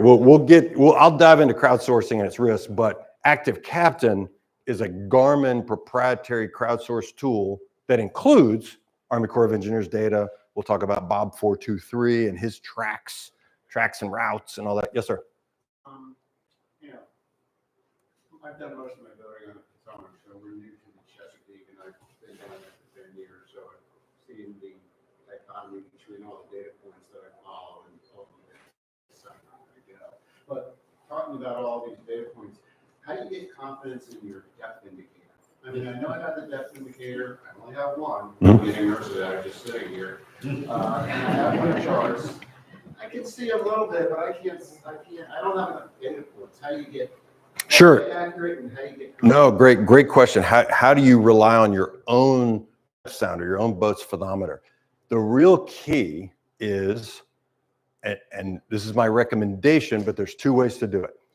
In every chart, assuming that you're into your chart plotter, if you've got a boat where you've just got the depth displayed, then it's somewhere in the menu of that little, you know, display on your thing.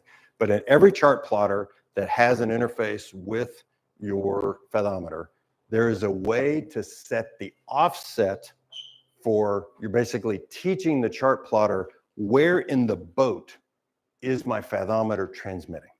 And so in my boat, I measured from the water line, and it was just when it was on the hard, but you can estimate it just by, you know, seeing where the water line is outside your engine room and going down in there and strike the line on some structure and then dropping your measuring tape down to where it's actually leaving the hull, plus, you know, 2 inches of solid glass on my boat, that sort of thing. Mine's about 2 feet below the water line. So I went into my menu and subtracted, and you've got to play with it. It's like, and I literally did soundings there at the dock when I was doing this. I'm in, you know, 11 feet of water. It's displaying 9 when I went into -2, then it showed 11. And that's because I like all of the, and this is, kind of, I'm not a pilot. Any pilots in the room? Private aviators? Okay. The pilots, one of the things is check your gauges constantly. And there's this constant scanning of gauges. I scan my gauges when I'm piloting our boat, and I want everything to be in the same scale effectively. And in this case, I want charted depth to equal display depth.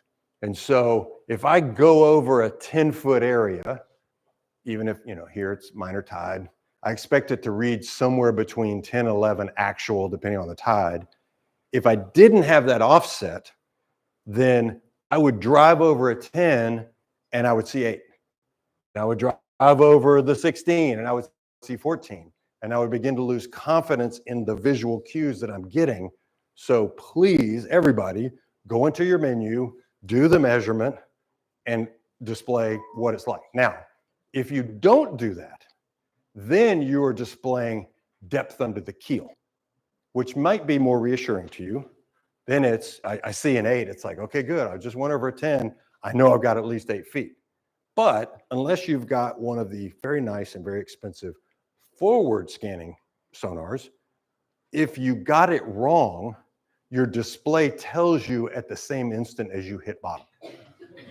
Now, granted, having sonar depth or fathometer display equal charted depth doesn't prevent that either for me. My fatho pings straight down as well, but I like the reassurance of fathometer equals charted depth. I know something's not wrong, because if fathometer does not, like if I'm steaming across this 16 as I'm approaching, headed back into Harrington North, and chart says 16 and fatho says 8, that's a massive difference. I'm probably over here, and so that's the first indication that I've got a position error, and maybe my cable from my GPS antenna has come kinked or disconnected or something, and then I slow down. It's slower, even the depth is a. So the sounder electronics that hold Right. Are they accurate?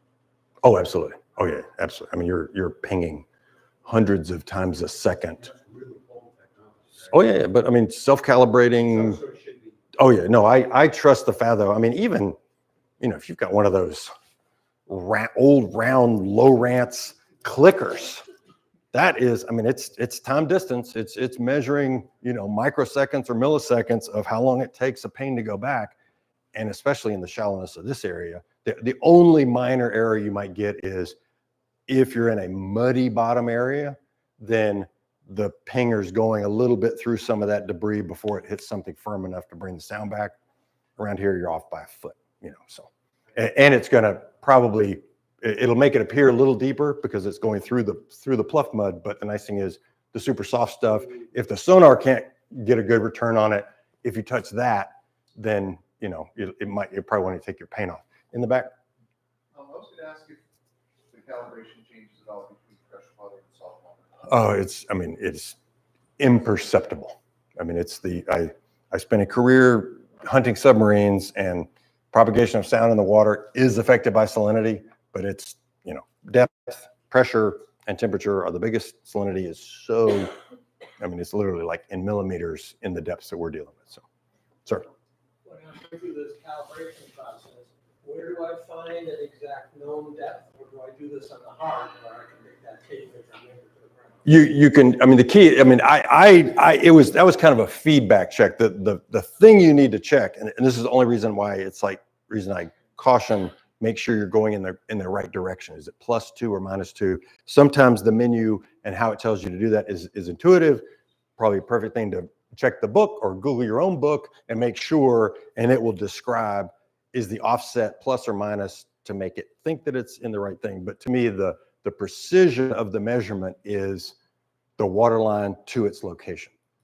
And I got that, but what do I do this measurement on the hard where I can actually measure the distance to the ground where I'm getting the reflection? no, well, I position my boat over 6.8 there in the harbor and trust that that's 6.8 feet and then do it. The most reliable, since remember, this is an average and the bottom has changed sometimes since 1939.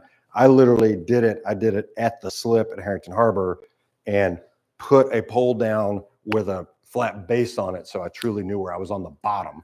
Measured the actual depth I was at like 9.8. Went to my fatho. It said, 11.8. I knew I was in the wrong direction. I then, subtracted 2 or what, I basically fixed it so it made sense. That's the only way. You can't do it on the hard because the photometer only works through water. And so, you can certainly get absolute precision, like hanging a plumb bob off the side and then putting a big yardstick across the bottom. You can get that water line to measurement really precise, but as a double check. I mean, as a double check. But you're right. If you drove over the 16 and it read 20, you would realize you went in the opposite direction. But I a little OCD perhaps, and so I did it with my clunky method. So we talked about zoom earlier. We talked about the risks of over zooming, but there's also the don't forget to zoom. And so this is the view of this is an ENC display, and at what I would consider a reasonable level of zoom for cruising back into Herring Bay and the approaches to Harrington North. But until I clicked deeper, those 2 obstructions only showed up then. So when you're approaching any shallow area, we're inside the shallows because the colors are getting bluer, zoom in and out, zoom in and out, zoom in and out. And then there's some places where it'll tell you on the chart, caution, zoom for extra detail. That prompts you to zoom. But and then the obstruction, you have to click on the obstruction on an ENC. On a paper chart, it tells you. I'm hoping it says, submerged piling 3. Here, you have to click on it. A little menu pops up, scroll a couple of lines, and it says 3 feet. This 9-foot sounding is in no way related to the nearby obstruction. So click and zoom. The nice thing is the layers have tons of data. The disappointing thing compared to the paper chart world is the data. Sometimes you got to find it. Now, some notes, as I mentioned, are only on deeper zoom levels, or sometimes the note is cryptic and refers you to the Code of Federal Regulations. Nobody's going to look up U.S. law, but the Code of Federal Regulations is found, all of them, in the Coast Pilot. You can get the Coast Pilot online, or if you're a geek like me, you have one on board, because I want to be able to quickly flip to that area and say, hey, what is that? What's the warning? This is Salem Plant, and this is on the eastern edge of the Delaware Bay. So if you go up Chesapeake, across the C&D Canal, and down on your way to Cape May, you will pass by, not this close, I zoomed in on it. It says security zone. That gets my attention. In this purple line, what is it? See node A. Well, here's node A on the paper chart. And then on the ENC I clicked, it says exactly the same thing. Check your Coast Pilot 3. I went there for this chart, and it talks about that you can't get inside of there. It's a nuclear power plant. They don't like people intruding on the nukes. And then on the right is our own Herring Bay, and you get to that one on an ENC by clicking on the exclamation point. And all these little lines, and as soon as, like this line and the little triangle means there's some information landward of that line. As soon as I clicked on this, the area here, actually, sorry, this is not Herring Bay. This is just down south. Oh no, sorry. This is zoomed in on Aberdeen. Yeah, Aberdeen Proving Ground at the north end of the bay. When I clicked on the info, there's several choices available. As you click through, the line that it's about to describe lights up in bright blue, and it talks about military area. If you scroll down a little bit, it talks about live fire and guns, and so I stay away. All right, next. Okay, and then we've been talking a little bit about crowdsourced data. Sir. Before you go for this, when I go from here to Dave on Apple, I see all sorts of weird, on the regular NOAA charts, Mhm. Submerged pilings, obstruction, fish, haven. Mm-hmm. Oh yeah, Fish Haven's a beautiful thing. That's right here on the chart. It's a blue box. The nice thing is on the paper chart, it says obstruction, Fish Haven, authorized minimum 15 feet. And that's where they put objects, sometimes old cars, sometimes cool little concrete things, little hex-shaped things, to be able to build a natural bottom for fishermen and fisher persons. So when I'm going up towards Annapolis, this right by this green buoy 85 Alpha, there's frequently several boats around here. Now it says authorized minimum 15 feet. So whoever maintains that, or maybe originally put it down there, well, if it's a reef, it's probably growing, so maybe it's 13 feet. I'm totally clear to drive straight across it from a navigation hazard. For me, it's a collision avoidance issue. I always lay tracks well clear of it because there's almost always some vessels here who are sitting right on top of it fishing. All right, in addition to that, so coming out of Herring Bay, and if I head northeast, there's a good chance I'm going to run into that massive oyster. There's stakes out there. Oh, the pound net. It's about at least like 100 yards. Oh yeah, no, we talked about that. In fact, I don't know if I've got the pound net slide still in. Hold on, let me see. Let's see if I've got pound nets. There's a similar one over one in the two on the chop tank. Oh yeah, there's two. Hold on. Do I get into this afternoon?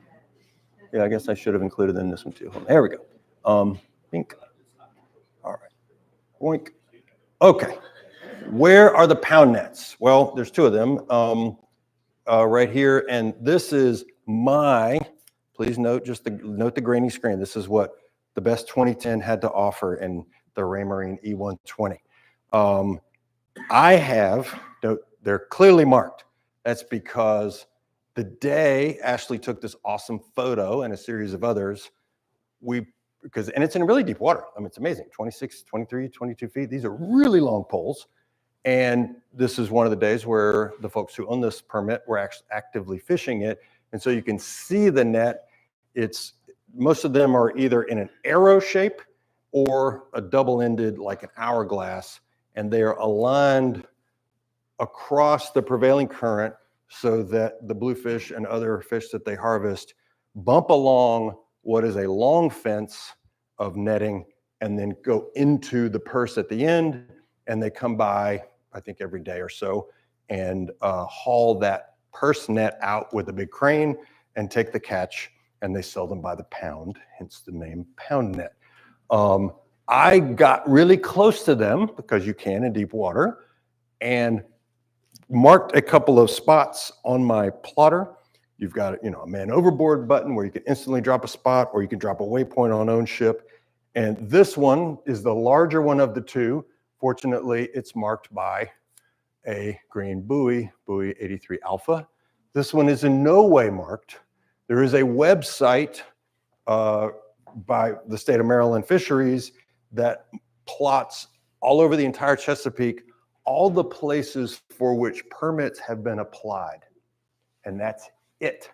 That's all you get. And the position is completely proximate, disappointing in its precision, and it in no way indicates which ones are being actively fished or not, and no way indicates if they got a permit, are the poles still there.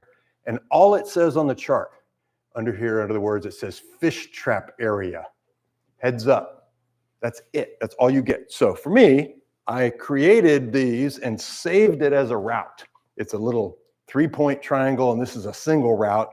I named it in my route saving part, and I display them. You can display routes or hide or display. I leave those displayed all the time so I don't forget.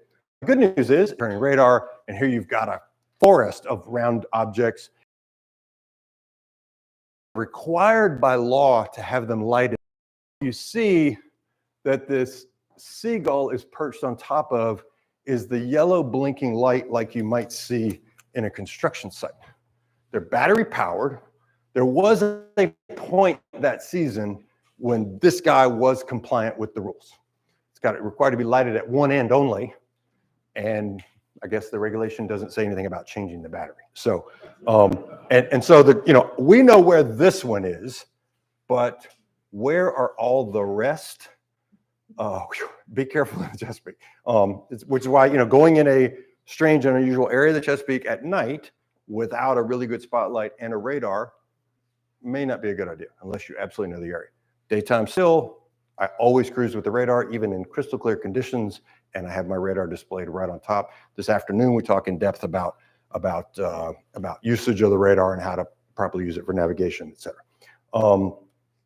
We talked about crowdsourced data. So here's a view. On the left side is normal Garmin display. On the right side is Garmin's proprietary thing called sonar charts.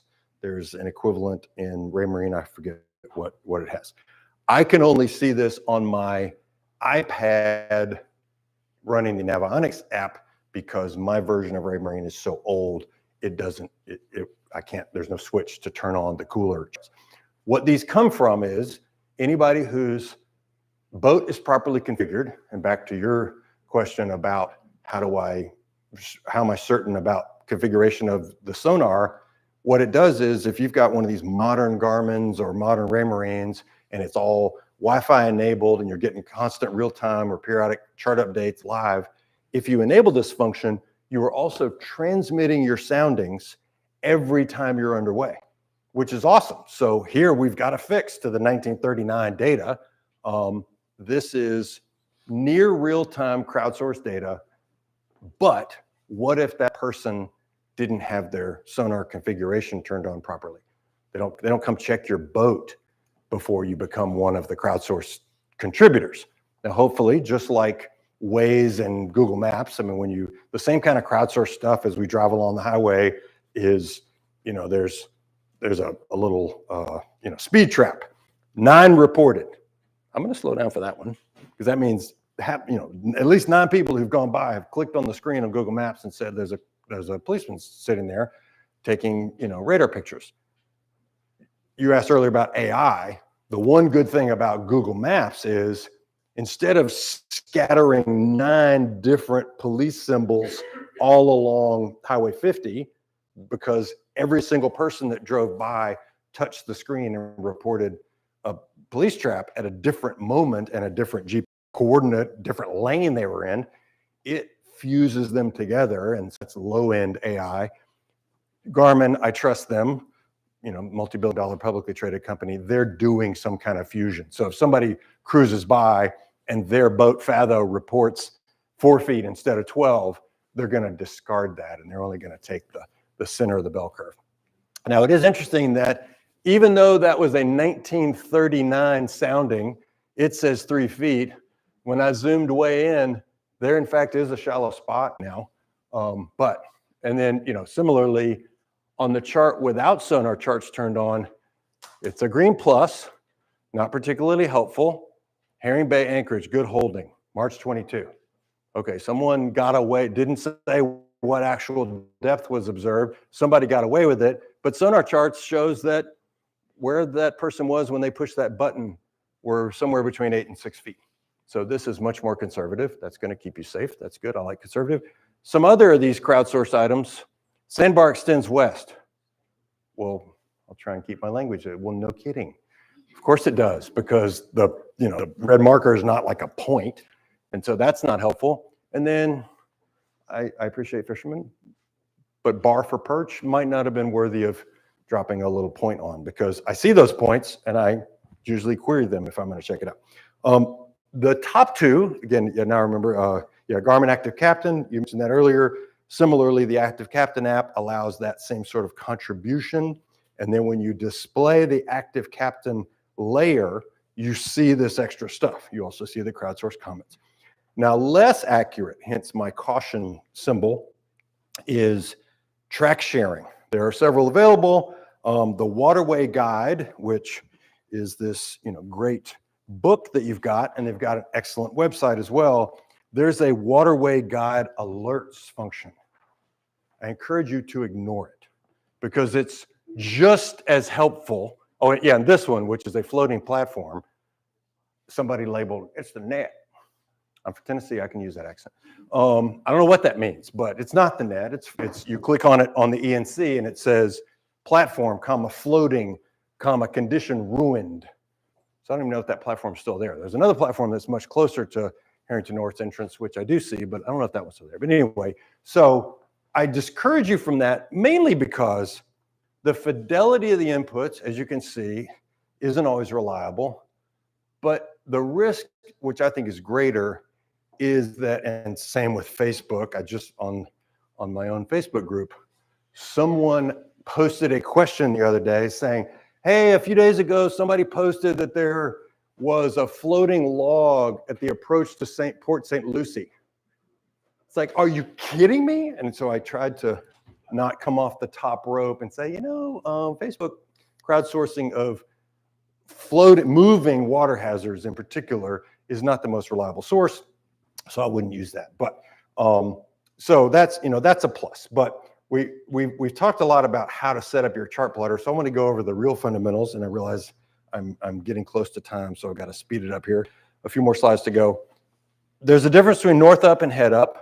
I like north up, but it's because I'm used to it. It matches the charts I'm used to looking at. Heads up display is what you have when you're using Google Maps or Waze in your car, and your route is right in front of you. Certainly great benefit for river and canal, et cetera. That's the way I grew up and I'm used to it. If you and your crew find that head-up display is more intuitive, use it, because if it's more intuitive, you're going to rely upon it more, and what's in front of the window is going to match what's on the screen, especially with contact avoidance, AIS tracks, and other vessels, et cetera. I believe, since pretty much everybody here grew up with feet, there might be a meters person in the yard. If you prefer meters, then make your depth in meters and make sure your fathometer is in meters. I do feet. Nautical miles, 100%, because everything, with exception of the Intercoastal Waterway, it's the Army who runs the Intercoastal Waterway. They use statute miles, but everything else is nautical miles, and every book, every reference, every calculator you're going to use. Set your safety depth of contours. We're going to get to that in a second. Everything in red here, I've got a follow-up slide. Set your own vessel depth, because if you're going to use auto routing as a hint, you got to fix auto routes. We'll get to that in a minute. You got to tell it how deep your vessel draws. Round up. I draw 411. I put 6 feet in there as my safety depth, so I can never go over 6 feet on the screen, and it'll tell me. And then I'm a big believer in the course of a ground vector. We'll talk about that. Contact speed, that means the speed leaders on other vessels. To me, 12 minutes is about right. And then vectors as true motion. You can set it at relative so that if you're, somebody's heading this way, you're heading this way, you're on a collision course, they're relative vectors pointing straight at you. But it doesn't look right when you look out the window. I believe in true vectors. But it doesn't look right when you look out the window. I believe in true vectors. This doesn't mean true versus magnetic. It means display the vector coming out of the other contact in the way it is. So when you look out the window, it's like, yeah, I'm looking at his beam. That makes sense on the screen. And then disable the auto turn mode with your autopilot. Some of your systems, mine does, and all the modern ones for sure, if you've got the same brand, and sometimes it doesn't even have to be the same brand. Autopilot, you can set up when you are following a route that your boat will turn on its own when you reach a waypoint. Holy moly. Think about what that would happen if you were driving along and Google Maps said, sometimes it'll tell you, it's like, turn now. And you whip the wheel over and there's a car in the other lane. Letting that happen is going, and regularly, often reported as, leads to groundings because you didn't zoom in on your plot and make your plot properly, and it leads to collisions or to minimum violations of the rules of the road. It's much better, talk about hint and hope, when I'm about to turn at a waypoint and Ashley says, hey, why don't you just turn a little early, and then you'll miss all 4 of those boats that are coming. Like, oh, thank God, yes, I do not have to, by God, go to waypoint 14. I plotted that last week, and that is my route. It's not sacred, and you don't have a right to your route. So, yes, question back here. So you wouldn't trust the advance. I believe my father will say, hey, I'm going to turn pretty soon. Right. You don't like that. Well, I like the alert that says waypoint reached. And in mine, it's the same excruciating alarm that was on the engineering control console on a destroyer, and it stops my heart every time it beeps, and it's loud, and I cannot turn its volume down. But it's like, oh wait, it's time to turn. And then I go to the chart, I check the windows, I check traffic, and then I turn. But there's an automated function that most modern plotters and things have where it'll turn for you. Absolutely not. Disable that. Danger. And then finally, check it often. You can't just trust GPS blind to look out the window. So this is the safety depth issue. Yes, sir. Yes, we'll get to course over ground in like one or two more slides. One more slide. First, safety depth. And this is just like if head up versus north up is more intuitive to you, use it. Talk about cockpit resource management. Ashley prefers head up. And it's because she didn't spend 28 years in the Navy looking at radars and charts north up all the time. Her electronic navigation experience is Google Maps. She's used to head up, and we just had this discussion the other day. It's like we're either going to get a second display, or the main one is going to be a head up, and I'll keep the iPad in north up for my company. But the other is set your system up to be intuitive. If you haven't set your safety depth, and this is depending on each brand, it's display depth or safety depth, whatever, in the Garmin world, and this is a Navionics display, but it's the same word in Garmin, is safety depth. When you set it at 12 feet, then it splits it. I put in 12 feet, anything deeper than 12 shows as white. Anything in between, whatever you set it at, it's going to half it. So I set it at 12. I get dark blue at 6 feet or less and light blue at 12 or less. With my boat drawing 4 feet 11, I can carefully go over light blue. I'll pay attention. Even that one's a little tight, that's 7. But I cannot go through dark blue. Set up your own display. Talk about the aviation world of checking your gauges. I want to be able to, I step way at the back of the room, and that's about the size relative to my eyeball that the screen appears. I want to be able to see own ship steaming along in white or light blue. And if I see dark blue out in front of me, whoa, hold on, wait a minute. And so it's totally intuitive. It's constantly giving. Without that, then I have to, as I'm tracking along, I've got to check, okay, 28, 20 minutes. This is safety depth set at 60 feet. You get some color variation, but it's not enough to be reliable for instant corner of the eye reference. Question about course over ground. That is the difference between, and I personally have only course over ground displayed, which for me on Marine is bright green. You can also display heading, but the difference is heading is the way the boat is pointed. My heading is straight towards the wall, but I'm steaming along in a current, and so my course over ground vector is that way. And so course over ground, I'm going to run aground. Heading makes me think, if it's heading only, then I might blissfully think that I'm cruising right along here. What if the course over ground, what if I was in a really big westerly current? Winds are named from the direction, currents are named where they're going to. A westerly direction was setting me like crazy down onto the shallow. If I didn't have course over ground, that's literally GPS telling me you are moving over the Earth's surface on this exact vector. And I make it infinite because that tells me, do I need to make a 1 or 2 degree course adjustment to correct for this current to make my next turn? And you can see it all the way off the screen. In this case, the boat's heading and the compass is going to read. This looks like about 320. Maybe my heading is 325. I look at my compass, it says 325, but course over ground reads 320. I'm crabbing to the left because of the effect of something outside the boat, usually current, sometimes wind. And so I highly encourage you to have course over ground. And then contact lengths. This shows some AIS contacts. Contact length is 12 minutes for each of these. So you can just tell without having to click on it, how fast is he going? Well, he's going slower than this guy. And then 12 minutes from now, both of us are going to have a collision.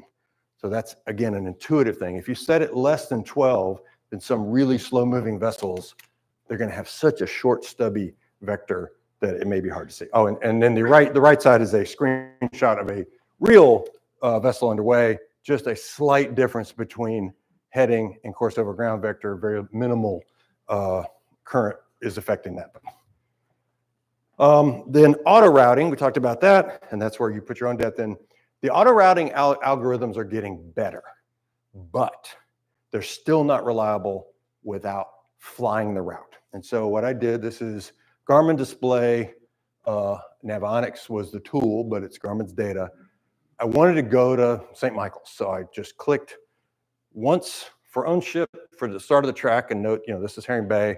I wouldn't build a track inside an area with like 5 or 6, 7 turns. I'd start my track as soon as I clear the buoy or clear the day marker there. Click once here, and then click just outside of St. Michael's Harbor. And this is what the algorithm does. Well, it honored the red buoy, even though the red buoy is for ships going to Baltimore. It didn't need to swing me that far left. That's okay. But in doing so, it also has a let's try and achieve the straightest point between 2 lines algorithm. In doing so, it put me way on the left side. Therefore, it's like steaming along in the left lane of traffic and wondering why all these people are honking at you. Everybody coming out of the Eastern Bay, per the rules of the road, is staying to the right side of the channel. This takes us really close to this buoy and the shoal. Again, really close to this buoy. The buoy may be out of position. And again, and auto routing will really jam you in these left curving turns. If you do a auto route from here to Baltimore or here to Annapolis, it will hug the coast. And in doing so, everybody coming south from Annapolis, you will be in a constant head-on situation. You'll need to come right. You can't make them go right because they'll run aground because they're doing the right thing. They're staying to the right side of the channel. Here, it crosses any outbound traffic, and then, sorry, the display bent off, goes on the wrong side. So if you're going to use auto routing, not a bad idea, then you've got to fly along the route, zoom way in, make sure you're not missing any other obstructions and stuff like that, and then add waypoints or drag the line. So I didn't need to honor that red buoy, so I got me to the right side, added the waypoint here to keep me on the right side of any outgoing traffic, adjusted this for traffic. This was going to have me right on top of the buoy, so I drug that one over here, added a new route to swing wide, because as you're coming through this very tight turn, anybody coming out is going to be on the green side.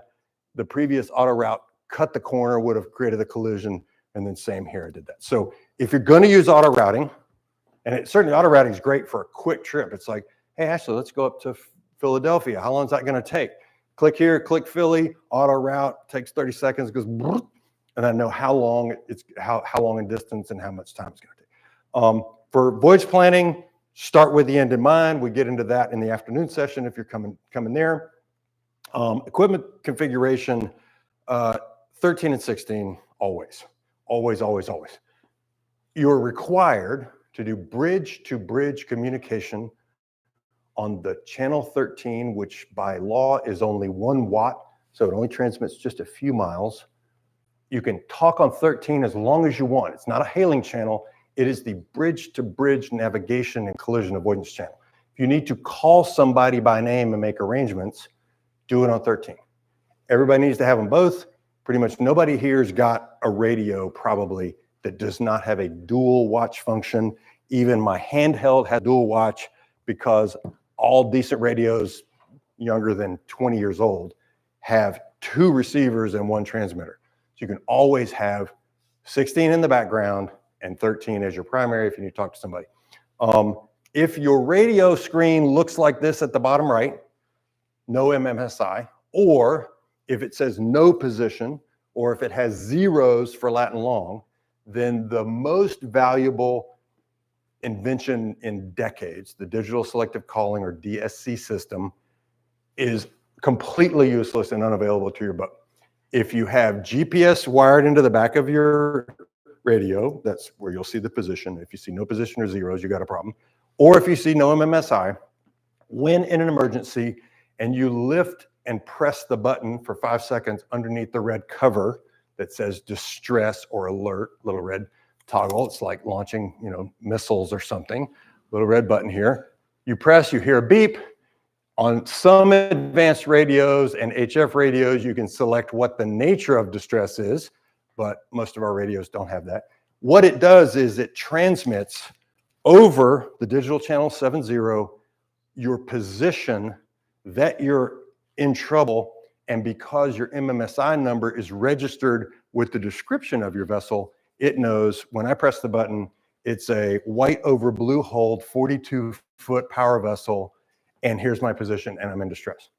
Then it lets me, or Ashley, or any of the crew, then turn to fixing the casualties, stopping the flooding, fighting the fire, maneuvering for man overboard, etc., and help is on the way. Now, the radio is going to light up.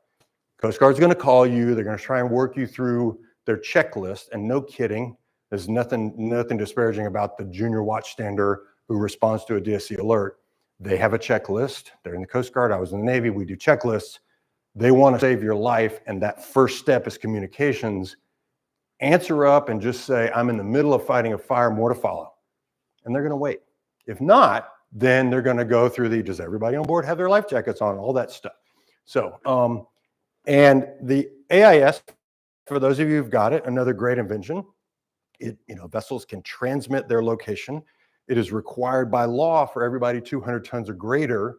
It's optional for all of us, because even if you've got AIS tracks displayed, like we saw those red triangles on a previous slide,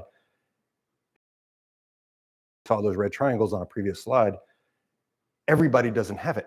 Please raise your hand if you have an AIS transmitter. Maybe a quarter of the group. Raise your hand if you have an AIS receiver. Much bigger, so you can see some of us, but anybody who didn't raise their hand on the transmit side, you can't see them. So it's not a panacea, it's great.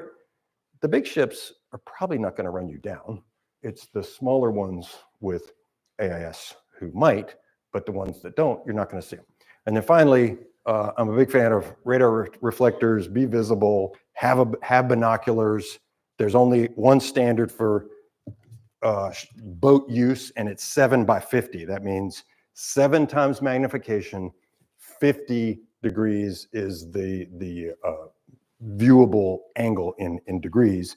The reason that combo is that anything tighter, 8x, 9x, 10x, like you see for bird watching, etc., is effectively too narrow a view. It's like a straw. You're looking through a straw in a moving vessel. 7 is good enough, and the 50 is the key, really good for light gathering, etc., to make other vessels more visible. Sure. One thing I mentioned about the receive-only AIS, it still has a value in that, and I was in the situation of sailing, it was a lot of fog, AIS picks up this boat coming at me, I get hailed by the name. Nice. VHF. Oh, yeah. So what? You know what my boat? Yeah. Right. No, I'm a huge fan of AIS, don't get me wrong, but by having AIS doesn't mean you have to stop, you can stop being a lookout, lots of other vessels. And so let's talk briefly about collision avoidance from a rules of the road perspective. And this is not me being a retired naval officer. I expect everybody to know and study this. Now, there's lots of study versions. This is the Coast Guard navigation rules and regulations, the collision regulations, COL regs, international and inland. You're required, if your vessel's over 40 feet, to have it on board. But everybody needs to study this. Now, today, I'm not going to, that's an entire 2-hour lesson just to dig into the rules of the road. So I'm covering the ones that no kidding have to understand. No kidding, absolute commit them to memory. So I'm not going to brief the text, which is, the vessel that has the other vessel to starboard is the stand-on. It's like, okay, there's a stand-on and a give-way. The term right of way does not exist. Stricken from the book in the 70s, you never have a right to steam anywhere. You are either the give-way vessel, the one who has to maneuver, or the one who, by the rules, is required to maintain course and speed. And so the crossing situation is the one that you are going to experience dozens of times every single time you get underway. This is a crossing situation. Here's the little picture. Sorry, it's a little grainy. The way to remember this is what color navigation light does each boat have on this side? Anyone? Red. Red, port, left, all short. And in the case of buoys, all even numbers. Red, port, left, even. All short little words. Right side is green, right, green, starboard. Long words. You look at night, or if you were at night, I always say, it's like, okay, crossing situation, vessel to starboard, or you say to yourself, and to me this is the ultimate memory aid, if this was at night, what color would I see on his boat? Red. Red means stop. Now, you can either stop, red means give way. And the rules prescribe turn to starboard unless it's impossible to do. And now in the esoterics of the rules, it's when two vessels crossing such that risk of collision exists. If they're miles and miles away, this risk of collision does not exist. It is if two vessels are crossing such that risk of collision exists, the vessel that has the other to starboard shall turn to starboard or otherwise to pass the stern. What would you see at night? It's red. Red means stop. If what would you see at night? It's red. Red means stop. If this guy, if you were on the green boat, what color do you see at night? You would see running light. Green means go. He is required by the rules to maintain course and speed. Sir. What giveaway vessel is the newly minted destroyer USS Carl M. Levin coming from? There you have the vessel that is required to maneuver only in the channel. And the rule states, thou shalt not impede a vessel who can only travel in the channel. So the port starboard rule does not apply because the start of this rule says rules 9, 10, and 13 notwithstanding. One is the channel rule, the other is overtaken, and then and 18, which is the pecking order. So vessels that are not under command. How close can you get to a newly minted destroyer?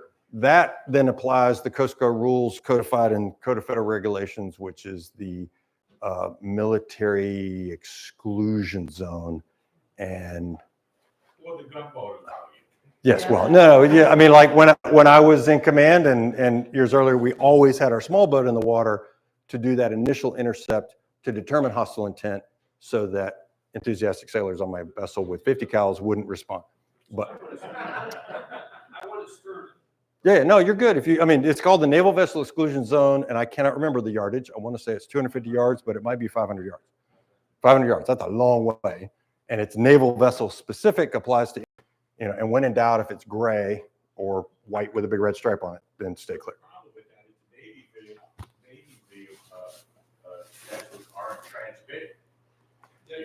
Depends. They are not required to transmit. Again, when I was in command, I always transmitted naval vessel, and especially in inland waters like in the Chesapeake, they should be.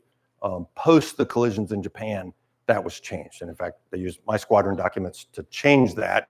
My thought visually by lots of other vessels, the enemy knows you're approaching Copenhagen. So when you get within a certain number of miles, turn it on, but it'll typically be cryptic. Sometimes it'll be, DDG 121.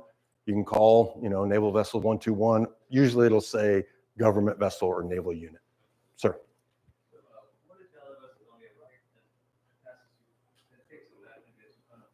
Great question.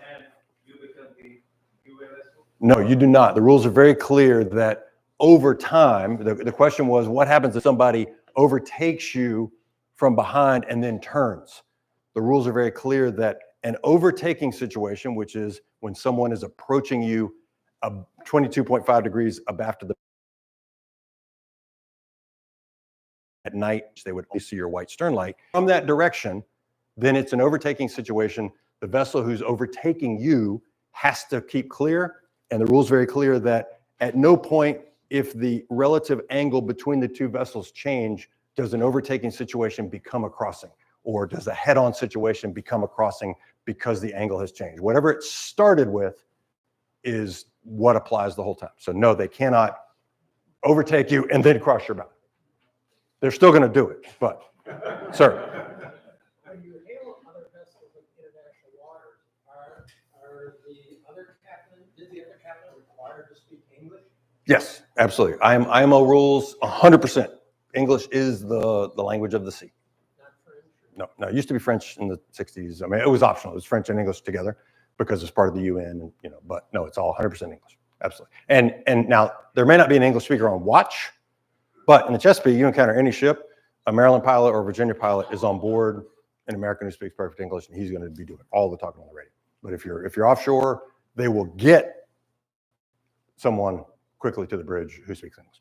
Here's the other one that you're going to experience repeatedly, back to that discussion of if your auto routing takes you on this gentle curve on your way to Annapolis and puts you continually in the left lane of traffic, you're going to be repeatedly experiencing a head-on situation or meeting situation, both required to turn to starboard for a port-to-port passage.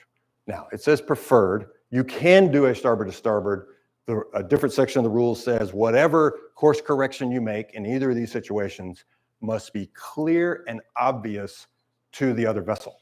You've got to send them a signal. Coming right like 10 degrees, even if your course over ground line or your ARPA collision avoidance calculator tells you've got a decent CPA, you need to come 30 or 40 degrees or more to show them a different light, show them a different side of your bow so that they realize, okay, good, he or she is complying with the rules of the road if you in fact are the giveaway vessel, because there's another rule which says it is ultimately the responsibility of both vessels, and if, quote, actions by the giveaway vessel alone are not sufficient to avoid collision, then the stand-on vessel also is required to maneuver.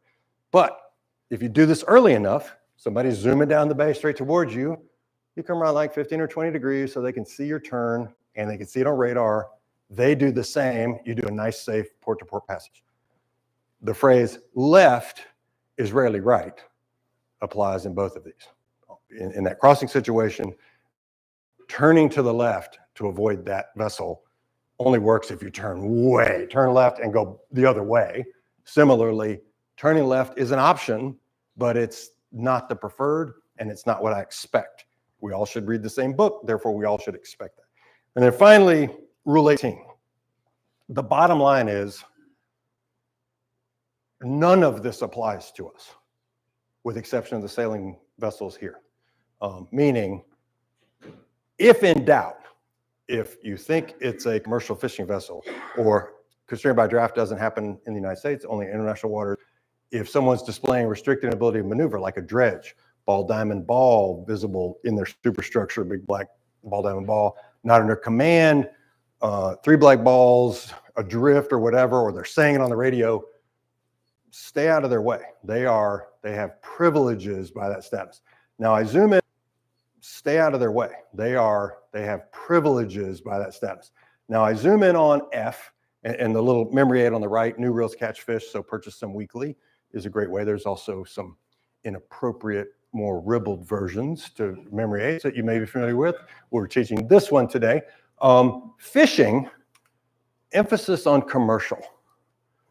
Nobody in the bay, except down by Norfolk, the Menhaden guys who are pulling huge nets into big circles and heaving them, or maybe the vessel that is harvesting the pound net at the moment they're attached to the net.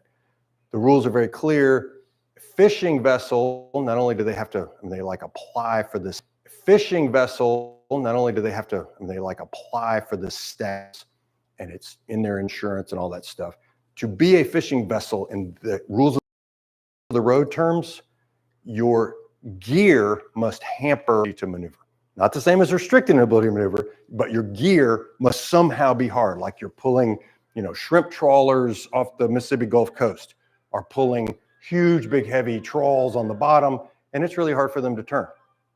Good old boys with a couple of lines in the water are not fishing vessels per the rules of the road. Harrington Harbor North head boats with 20 good old boys with lines in the water are not commercial fishing vessels per the road. They have no privilege. And we talked earlier about the must maintain the channel rule. The Yahoo who's fishing in the middle of a channel and your boat draws 5 or 6, I mean, like Harrington North, you're going out this incredibly skinny spot and there's a guy fishing. It's because he hasn't actually read the book, but he heard when he was drinking a beer oxide, oh yeah, man, fishing vessels, I'm good to go. Everybody's got to stay out of my way. No, you'll still run them down so you can't hit them, but you can have a discussion off your bridge wing as they get out of the way. Yes, sir. So what about the crabber who is stopping, picking up a crab drop, going to the next one? They're not restricted in the maneuver. You don't have something that's like big net. Right. They are going down the line of crab pops. Yeah, they're not. They don't comply. No, they won't. They're not going to maneuver. I'm just saying is that they're, you know, to truly claim the privilege. Now, with those guys, sometimes it's one guy running his traps. He's not looking out the window. He's paying attention. He's restricted by his gear because his focus is elsewhere. That's a different. I mean, if you've watched the movie Deadly Catch, you know those guys are exhausted and overworked and barely paying attention to anything around them except the pots. So yes, stay clear. All right, we're going to go into anchoring quickly, and I know I'm over time. And if anybody needs to bolt, because I've got to be back at 1 for the next one. Most anchors are really good. Some are better. I currently have a Delta anchor, which is kind of the blend of a claw and Mantis. Overall, Mantis wins. If you can afford a Mantis or Rachna, I encourage you to do that. Here's a bunch of data. I know it's an eye chart, but there are plenty of ways online that you can assess which ones have better holding. Some are specifically good for the bay, but Rachna and Mantis definitely win overall. But all of them do pretty well, and as long as you're not out in a storm or anchoring in you know, Antarctica, you'll be fine. Be ready. Make sure that your anchor's secured.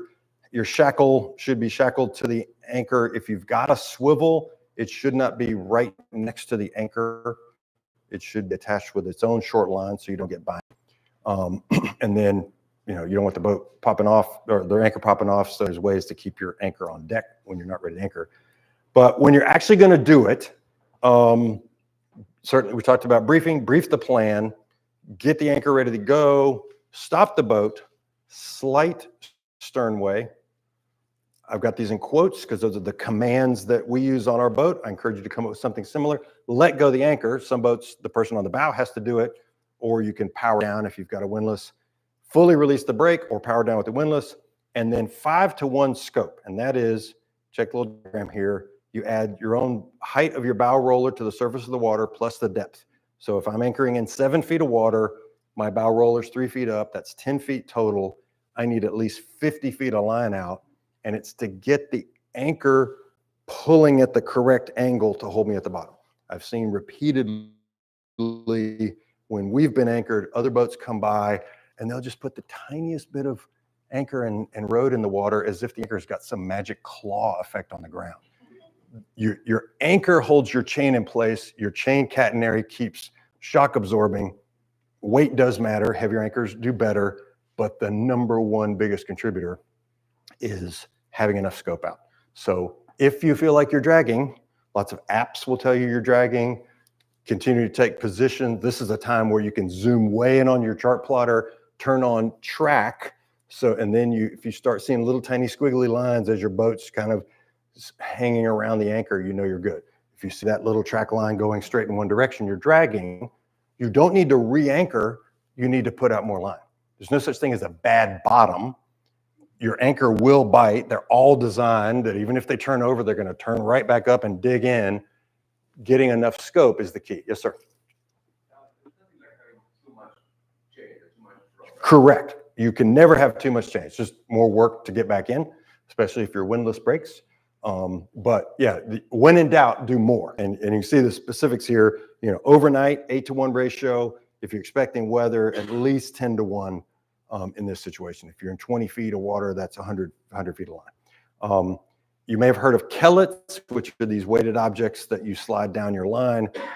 All the data shows they don't work for increased holding. They do work as a shock absorber or to keep the boat from hunting around. There are products available, or you can make your own, a line to attach to the anchor so you can see where it is, and then if it gets fouled, retrieve it.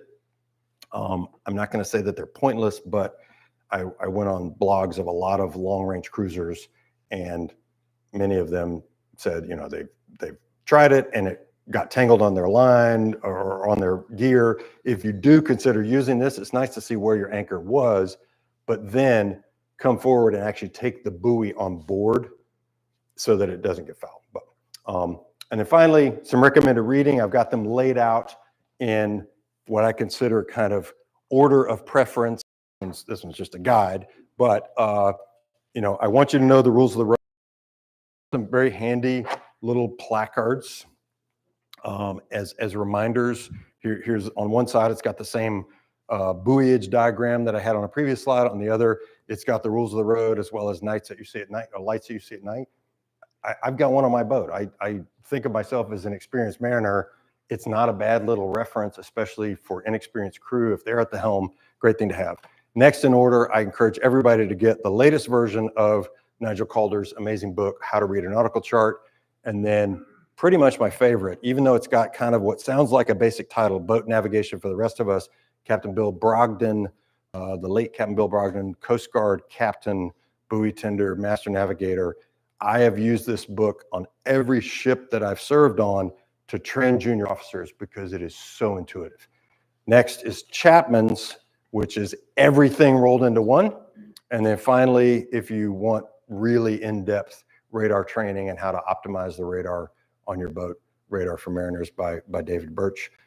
Even though paper charts are about to be completely unavailable, many companies like MapTech, or for Canada, the Richardsons sell chart kits. They're very effective for voyage planning, and I encourage everybody to have the latest version. I like this MapTech 15th edition, I think is the latest, but if there's a 16th out there, buy it. Don't buy a used one because they, you know, it's only as good as the last time they printed it. But excellent tool for having in your cockpit, doing long-range voyage planning, and to double check your paper chart versus that. Last question, yes, ma'am. It used to be required to have paper charts on your boat. That is no longer required. No longer, no. The ENCs are meet the requirement and have for many years now. I still have them, as you can see, but you know, that's the most affordable. I mean, these were at last purchase $27 each. The entire book of the entire Chesapeake and Delaware Bay is $100. So it's a much more affordable way to do it, and easy to flip as you're using it. All right, I've gone way over time. I apologize. Thank you very much. Next session. All right.